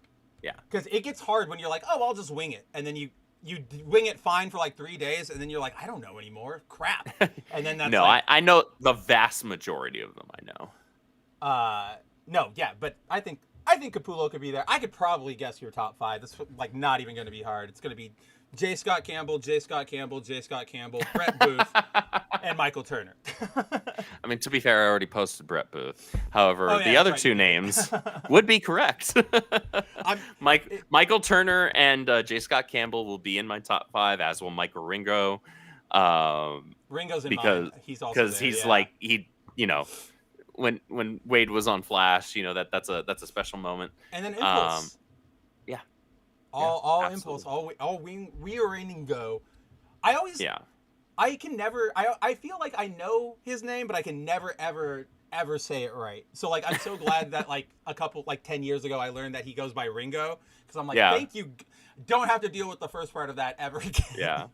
Because I always want to go Wendigo. Like literally, like Mike Wendigo is always what I want to say. Because Wendigo, and then I think comic books, and that the wires get messed up, and I go Mike Wendigo. Where is it? I'm actually not even pretty positive. I'm 100% positive. I'm also gonna put Oscar Jimenez in there because he is one of my all-time favorite Flash artists. What one was his? So he did the original arc with Savitar. Oh, back in like the early 90s then. Mm-hmm. Wow. Okay. So, yeah, you're going for a deep cutter there. Is he even working anymore? Still, I don't think so. No. But I really loved his way of drawing Flash. It was so good. Hey, he created 3 characters for Marvel. Oh, no, that doesn't really count. They're amalgam characters. Yeah. It's Ice plus Iceman for Tora Drake, and then Joshua Summers, who is let's see, who is this? It's the Ray plus Havoc. That's who it is. It's the Ray and Havoc combined. I gotcha. He just had a his style was among the most dynamic styles for his time. And most stylized styles for his time, and his panel layouts as well. Like nobody else was doing it the way he was, and that's probably why it popped so much to me. Like the only other guy who was drawing stuff that was as dynamic as him, for me, I know it's not as much your cup of tea, but was Humberto Ramos. Because he had a slightly similar stylized style, but it was still unique. Back then, I'm more open. He Flanderizes himself as we get closer to his like Spider-Man era, to me, at least in my opinion. So like back then, I'm fine with it. He actually feels a lot like early Ringo during that like Flash Impulse era. It's when we started getting into the slot Spider Island era of Spider-Man specifically that I feel like he starts kind of just letting his worst impulses out. Like obviously not in that harrowing of a way, but just like you start seeing more weird faces and you can see the poses he's going for, but he kind of goes a little overboard. And yeah, that's my read on him. So I like his early stuff. Then yeah, we got this Flash. I like this Flash a lot. I didn't realize that was him who drew it. Yeah, that was him. The Tornado Twins. Yeah, he's one of my favorite. Who's the colorist really helped him or like during this run by making Wally's suit all shiny. Yeah, and that was the thing, because that became something that was signature to Wally's suit. Yup. That it wasn't a matte coloring to it. It was a shiny deal, and that kind of set him apart. Eyes. Yeah, which they constantly throw away, because they don't know what the hell they're doing. They don't know what they're doing with any of those characters anymore. But yeah, I think with Wolverine's Revenge, I guess, yeah, that's probably all we really have to talk about. We could talk about Xavier's Secret, but it's stupid. I didn't read it. Oh, okay. It's stupid. Is it? Okay, yeah. It is one of those things. It's what we were talking about. It's one of those issues where like it literally could have been included in in Grey Malkin. It did not need to be its own issue. The chunk or like the reason for its existence, once you see it, you'll be like, okay, did we really need an entire issue for like seriously? So it's lame. Okay. It does not inspire more confidence for the X Manhunt or whatever they're doing. The next crossover X event with Xavier or whatever. Like this just makes me go like, oh, I really don't want to read it. Like, you were just confirming that I don't want to read this. But it's going through every book, so we're going to have to touch upon it at some point with Uncanny. It's true. But, yeah, I think any other books you want to hit? Anything you want to quick hit? I haven't read anything else this week. Dude, I kid you not. So I'm going to show off to the stream right now. Yeah. This is my remaining stack right now. That's a big one for you for this week.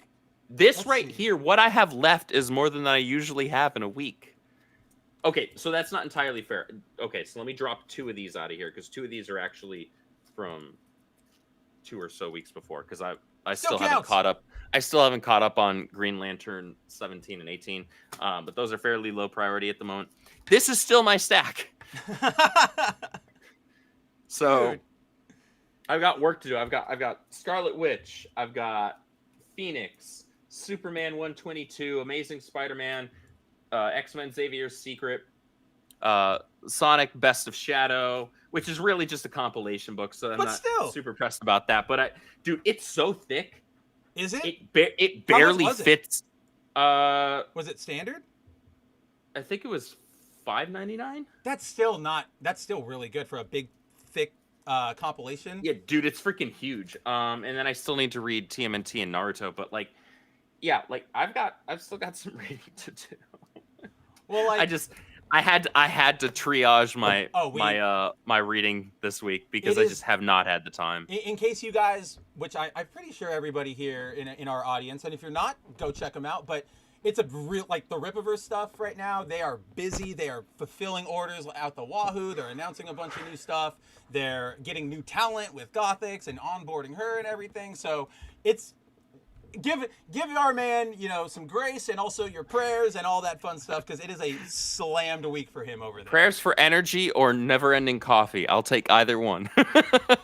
I'd go for the energy, because at some point the coffee wears off and you'll go, it won't affect you anymore. I've seen Futurama. But I do love the taste of coffee, so as long as it's good coffee. There's crappy coffee. See, there's the difference. There's one difference between us. I am not a coffee person, like, at all, period.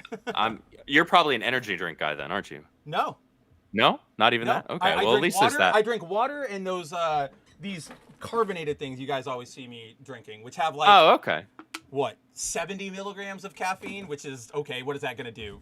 That's nothing. Yeah, maybe it would give, like, a toddler a heart attack, but that's not going to wake me up at all. No, exactly. It's nothing. So I just really do those for the flavor. Yeah, fair enough. No, see, my secret, as Mary is going to know, is that I get legal speed. That's what wakes me up in the morning. But let's see. Yeah, guys, I guess we will probably call it right there. We have a lot of, I've Doctor Strange and Rocket Raccoon, because that's from JMS, and they're setting up, like, the next thing. I don't know. I've got so much to read as well. We at least will always read the books that we know you guys want to talk about, or at least mostly want to talk about. But yeah, it's just a particularly busy time for all of us, but thanks for hanging with us and bearing with us. We appreciate y'all. And eventually Andrew will be able to catch up, and I'm sure we might even be able to do like an Andrew catches up to the rest of us stream, where I'm like, all right, what did you read? And we get to hear his thoughts on everything, and it'll just be like a month rundown. Who knows? Should I feel insulted by that? No, that's fun. That's me saying we can contentize this. Okay, fair enough. But yeah, guys, I think with that we can probably call it a night for tonight. And as always, before we head out of here, we'll let you know where you can find us. I don't know why I paused like that. That was like a weird 2-second pause, but we'll let you know what we have going on, where you can find us, starting with Andrew. Andrew, what am I pulling up over on the Rippaverse? Well, over on the Rippaverse, Yaira 2 is currently in its pre-order collection phase. Bloodruth ended. How'd you guys do? Bloodruth ended. We ended that book. I've said this a number of times now. That book did so much better than we ever could have anticipated or hoped, because traditionally, and Mav, you can attest to this as well, horror comics do not typically do particularly well. No. They're not much of a thing.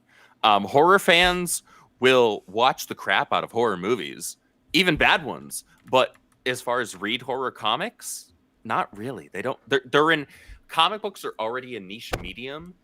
Horror is an incredibly niche genre within an already niche medium. However, despite that, Bloodruth #1, thank you so much to everybody that supported it, closed out at over 736,000 in total sales, and over 13,500 in 13,500, I think, something like that, in books sold.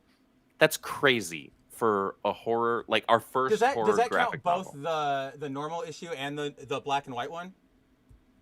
Yes, that's counting all the different covers. Nice. That's counting all the different covers. That's what I was wondering, because that sales number is so high. And then I was like, but the money's low. But then I'm like, oh yeah, you guys charged only like $10. Yeah, we charged less for the black and white, unlike what DC or Marvel would do, which is charge you double the normal MSRP.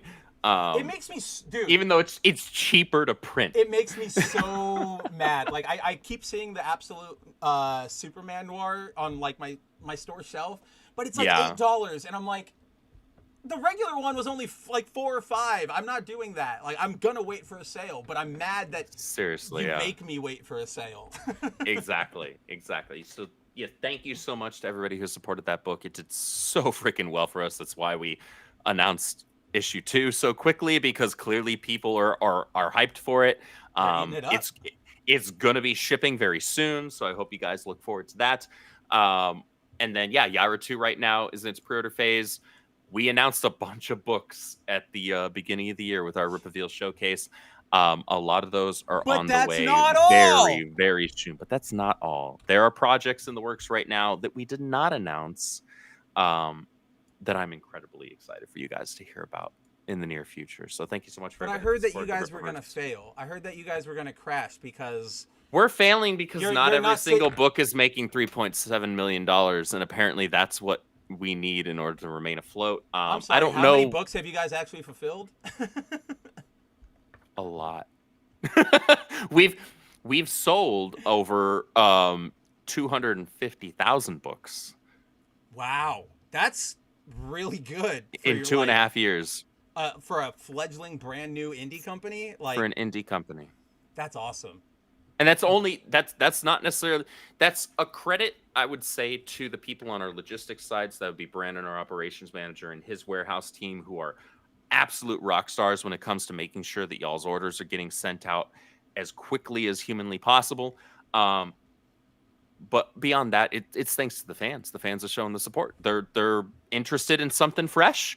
And my only hope and my best hope and wish is that if you guys are like myself and like Mav, where maybe you're still reading Spider-Man, maybe you're still reading X-Men and Batman and all that, my hope is that at some point, at least one of our Rippaverse books hits your pull list as well. And remember, guys, always make sure that you fill out your full order sheet when you go to order this. And again, that's not a ding against the Rippaverse. That's a ding against myself. In case you guys didn't hear on our last show, when the Rippa, what is it? The Trinity. The Trinity collection, yeah. When that was up, last day, I went, okay, good. It's the last day. I have the money. This is what I was waiting for. I went and I bought it. I went to bed. Like 10 minutes after I went to bed, the automated system emailed me back and it was like, hey, your order actually can't be completed. Just log back in. You didn't put in your full phone number. But I was asleep and I didn't wake up until it was closed. And I went to Andrew and I was like, if you find one just like sitting, like it dropped behind a shelf, that would be really cool. So yeah, always make sure all of your stuff is locked down. But yes, check out all the Rippa stuff. It is fantastic.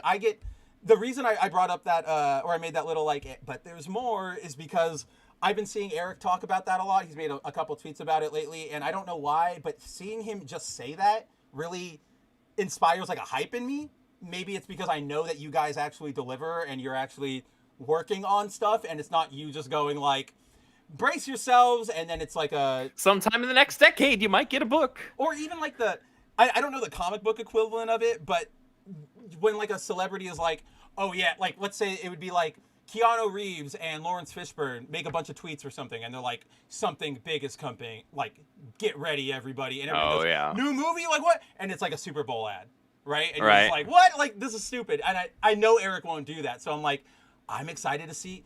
It could be anything from you guys. Like that's the beauty of it. We try to do right by our fans who are giving us the honor of giving us their hard-earned income. So we appreciate y'all. Thank you so much. Aside from that, obviously find me here every Thursday evening at 6 p.m. Central. Saturdays in the evenings, you can find me over on Mary's channel, where we do Hypothetically Speaking and sort various IP characters into their Hogwarts houses as we deem fit. It's a ton of fun. Who's this week? I don't remember who we're doing this week. Well, then who was last week? Last week was more Lord of the Rings characters, which was fun. We picked some pretty niche characters, so it was an interesting conversation. Saturday afternoons, usually around 2:30 p.m. Central, I do my own solo gaming streams on Twitch. And then Sunday evenings, I do my community streams, Mario Kart, Mario Party, and Smash Brothers. Usually about 8 p.m. Central is when I start that. Monday night, Mary, I have a lot of streams that I do now. Monday nights, Mary and I do a brief stream talking about a couple episodes of Smallville, because she's going through that with me for the first time, because she's never seen it before. You guys are on season 3? We're in season 2, and we just watched episode 4. So she just got introduced to Red K. Oh wow! Wow. Wow. So that was a fun episode, man. That was a fun episode to experience episode, with yeah. her. That's a great episode. So she's loving the show. I love the show. I'm loving her experiencing it for the first time with me. So we talk about a couple episodes each week on Monday nights, usually an hour or less. And then Tuesday nights, obviously, over on World Class Bullshitters. I'm the co-host of the High Council. Check me out over there where we talk about whatever pop culture crap's happening in the week.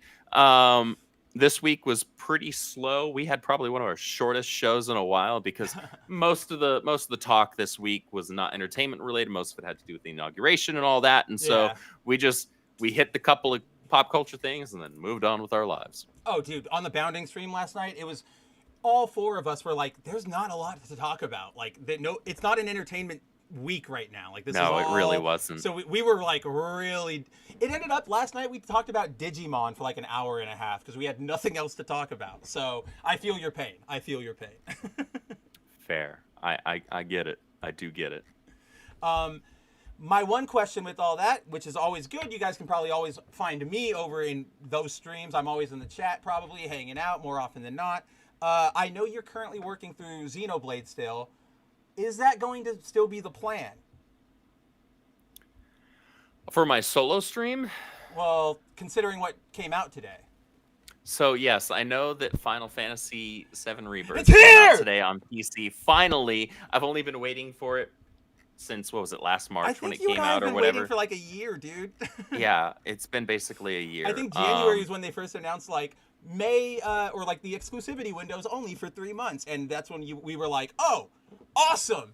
And yeah. Now it's finally here. And they waited until I have like zero free time to play it. This is like you have no time right now. I really don't. All of my gaming happens when you guys see me streaming, basically these days, which is incredibly depressing. However, so I can't bring myself to jump right into it. I have it installed. I downloaded it this morning, but oh man, I need to. I'm going to force myself to finish my current playthrough of Remake first because I'm doing a rerun through that. Oh, and nice. Then I need to play Intergrade for the first time still because I haven't played Intergrade yet. I haven't touched Intergrade yet. So I'm finishing. At least I can tell you at least that one's like not that long. Like I heard it was fairly short. It's still good. So, it's still really fun, but it's like a good breathe. Like, oh, thank goodness I don't have to do like a full campaign or anything. Right. Yeah, but I do want to get the whole story to be caught up. Of course. For when I start that, and I also that's right. I also need to finish Crisis Core. Because I never played Crisis Core all the way through before. Oh, not even back in the day? No, because I never owned a PSP. Have you? So wait, are you playing it, or have you started it like at all? Yeah, I started it. I'm like PC? halfway through it. On yeah, PC? I'm like halfway through it. Dude, okay, I don't know how to even say this, but like on PC, when you go like it's like, oh, I'm doing a mission, and then it ends, and then it like immediately puts you back at the screen. That's because there's no more load times because it's not on the PSP. Back in the day, when I played that on the PSP, like you do one mission and it takes you 10 seconds to complete it, and then it's like 50 seconds of waiting to get back to that screen. And so I like nowadays that would be so annoying. When I played it through on PC, I was just like, this is the greatest. I'm not even going to be mad about anything anymore. Like this is all we needed. Like let's go forward. That's fantastic. But yeah, my goal is I'm going to try and force myself to be patient. The thing is, I should be able to do that just because I've avoided spoilers. We both have. I don't know how that happened. I have no idea. I've gotten lucky with game spoilers in the last few years. Like I didn't play Jedi Fallen Order until like 6 or 7 months after it came out, and I still had nothing spoiled for me. But anyway, I think I can be patient, at least now being able to rest in the knowledge that I have it and I have it installed. Yeah. Shout out to our buddy Trace. He got it for me. Oh, hell yeah, Trace. For Christmas.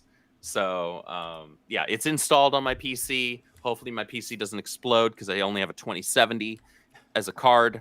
We'll see. I'm probably going to, by the end of this year, have to upgrade. We'll see how that goes. I already know I've got to do like a... Not a full graphics card, but I got to get like new RAM. I've got to expand the hard drive. It's that time of the year. Yeah, I'm so worried for my PC this year because between Final Fantasy VII Rebirth, Stellar Blade PC, which has been announced to have a PC release coming. We just don't know when yet. Yeah, and then Monster Hunter Wilds. I think my computer is going to blow up. Your computer is just going to melt. So just immediately down the floor. I'm scared.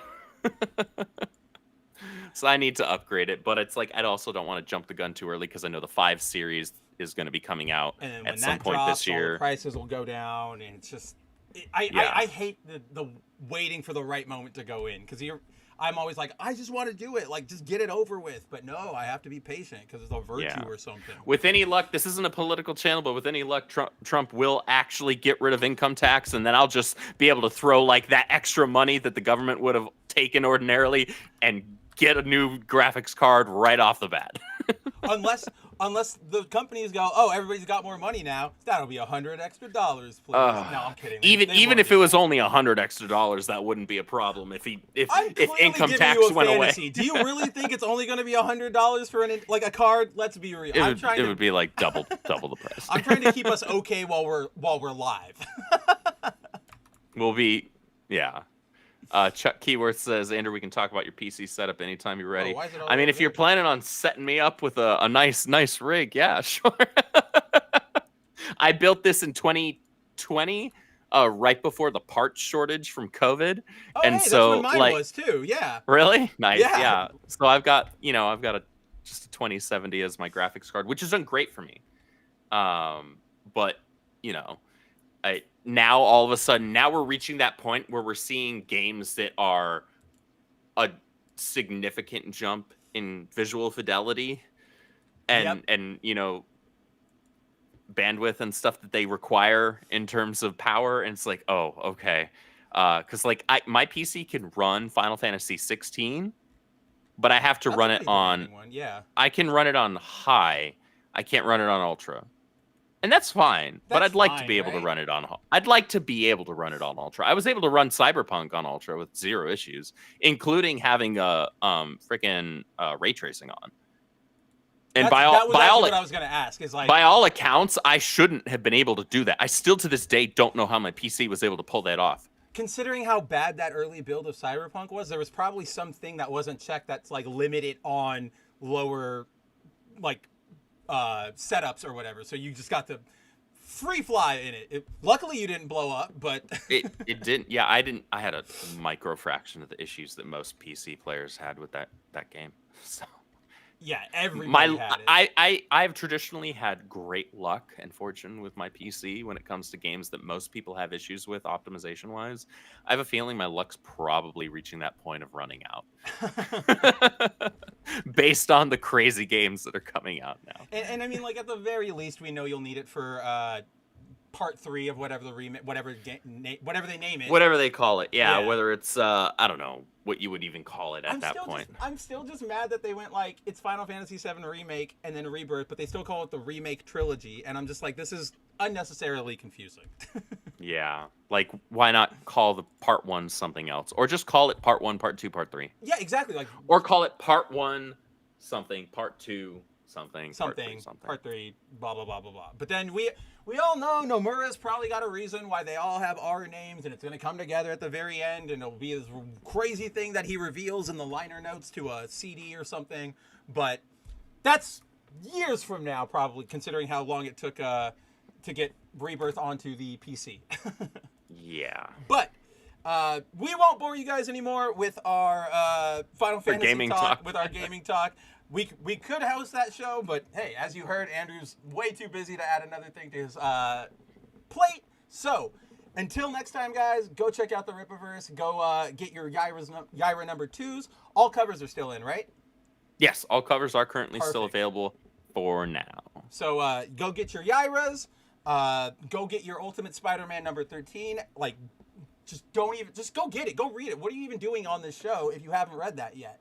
And then get hype. We got our first image of Supergirl Woman of Tomorrow, which I know Andrew is very, very excited for. So we'll be keeping you up to date on I'm going to hit you. And with that, we're going to get out of here. Take it easy, everybody. We will see you very, very soon. Same bat time, same bat channel next week for another issue of Foil Variant. And I'm gonna go hire a defense attorney right now. Never before have we had greater face a complex, rapidly changing world. Think of it a moment. It is a world in which supersonic speeds are commonplace. It is a world that has seen the coming of the atomic bomb. It has seen the rise of the total state, the dictator, and the mass man. It is a world of new sensations, new excitements, new distractions. So much to be learned by so many in so little time. And I suppose you're here with no agenda, as per usual? On the contrary, I'm here for comics.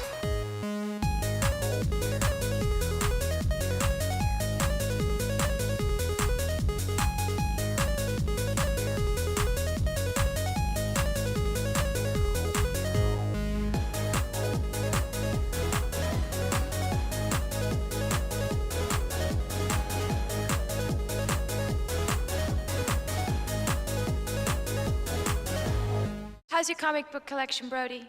Oh, it's going good, but I've been...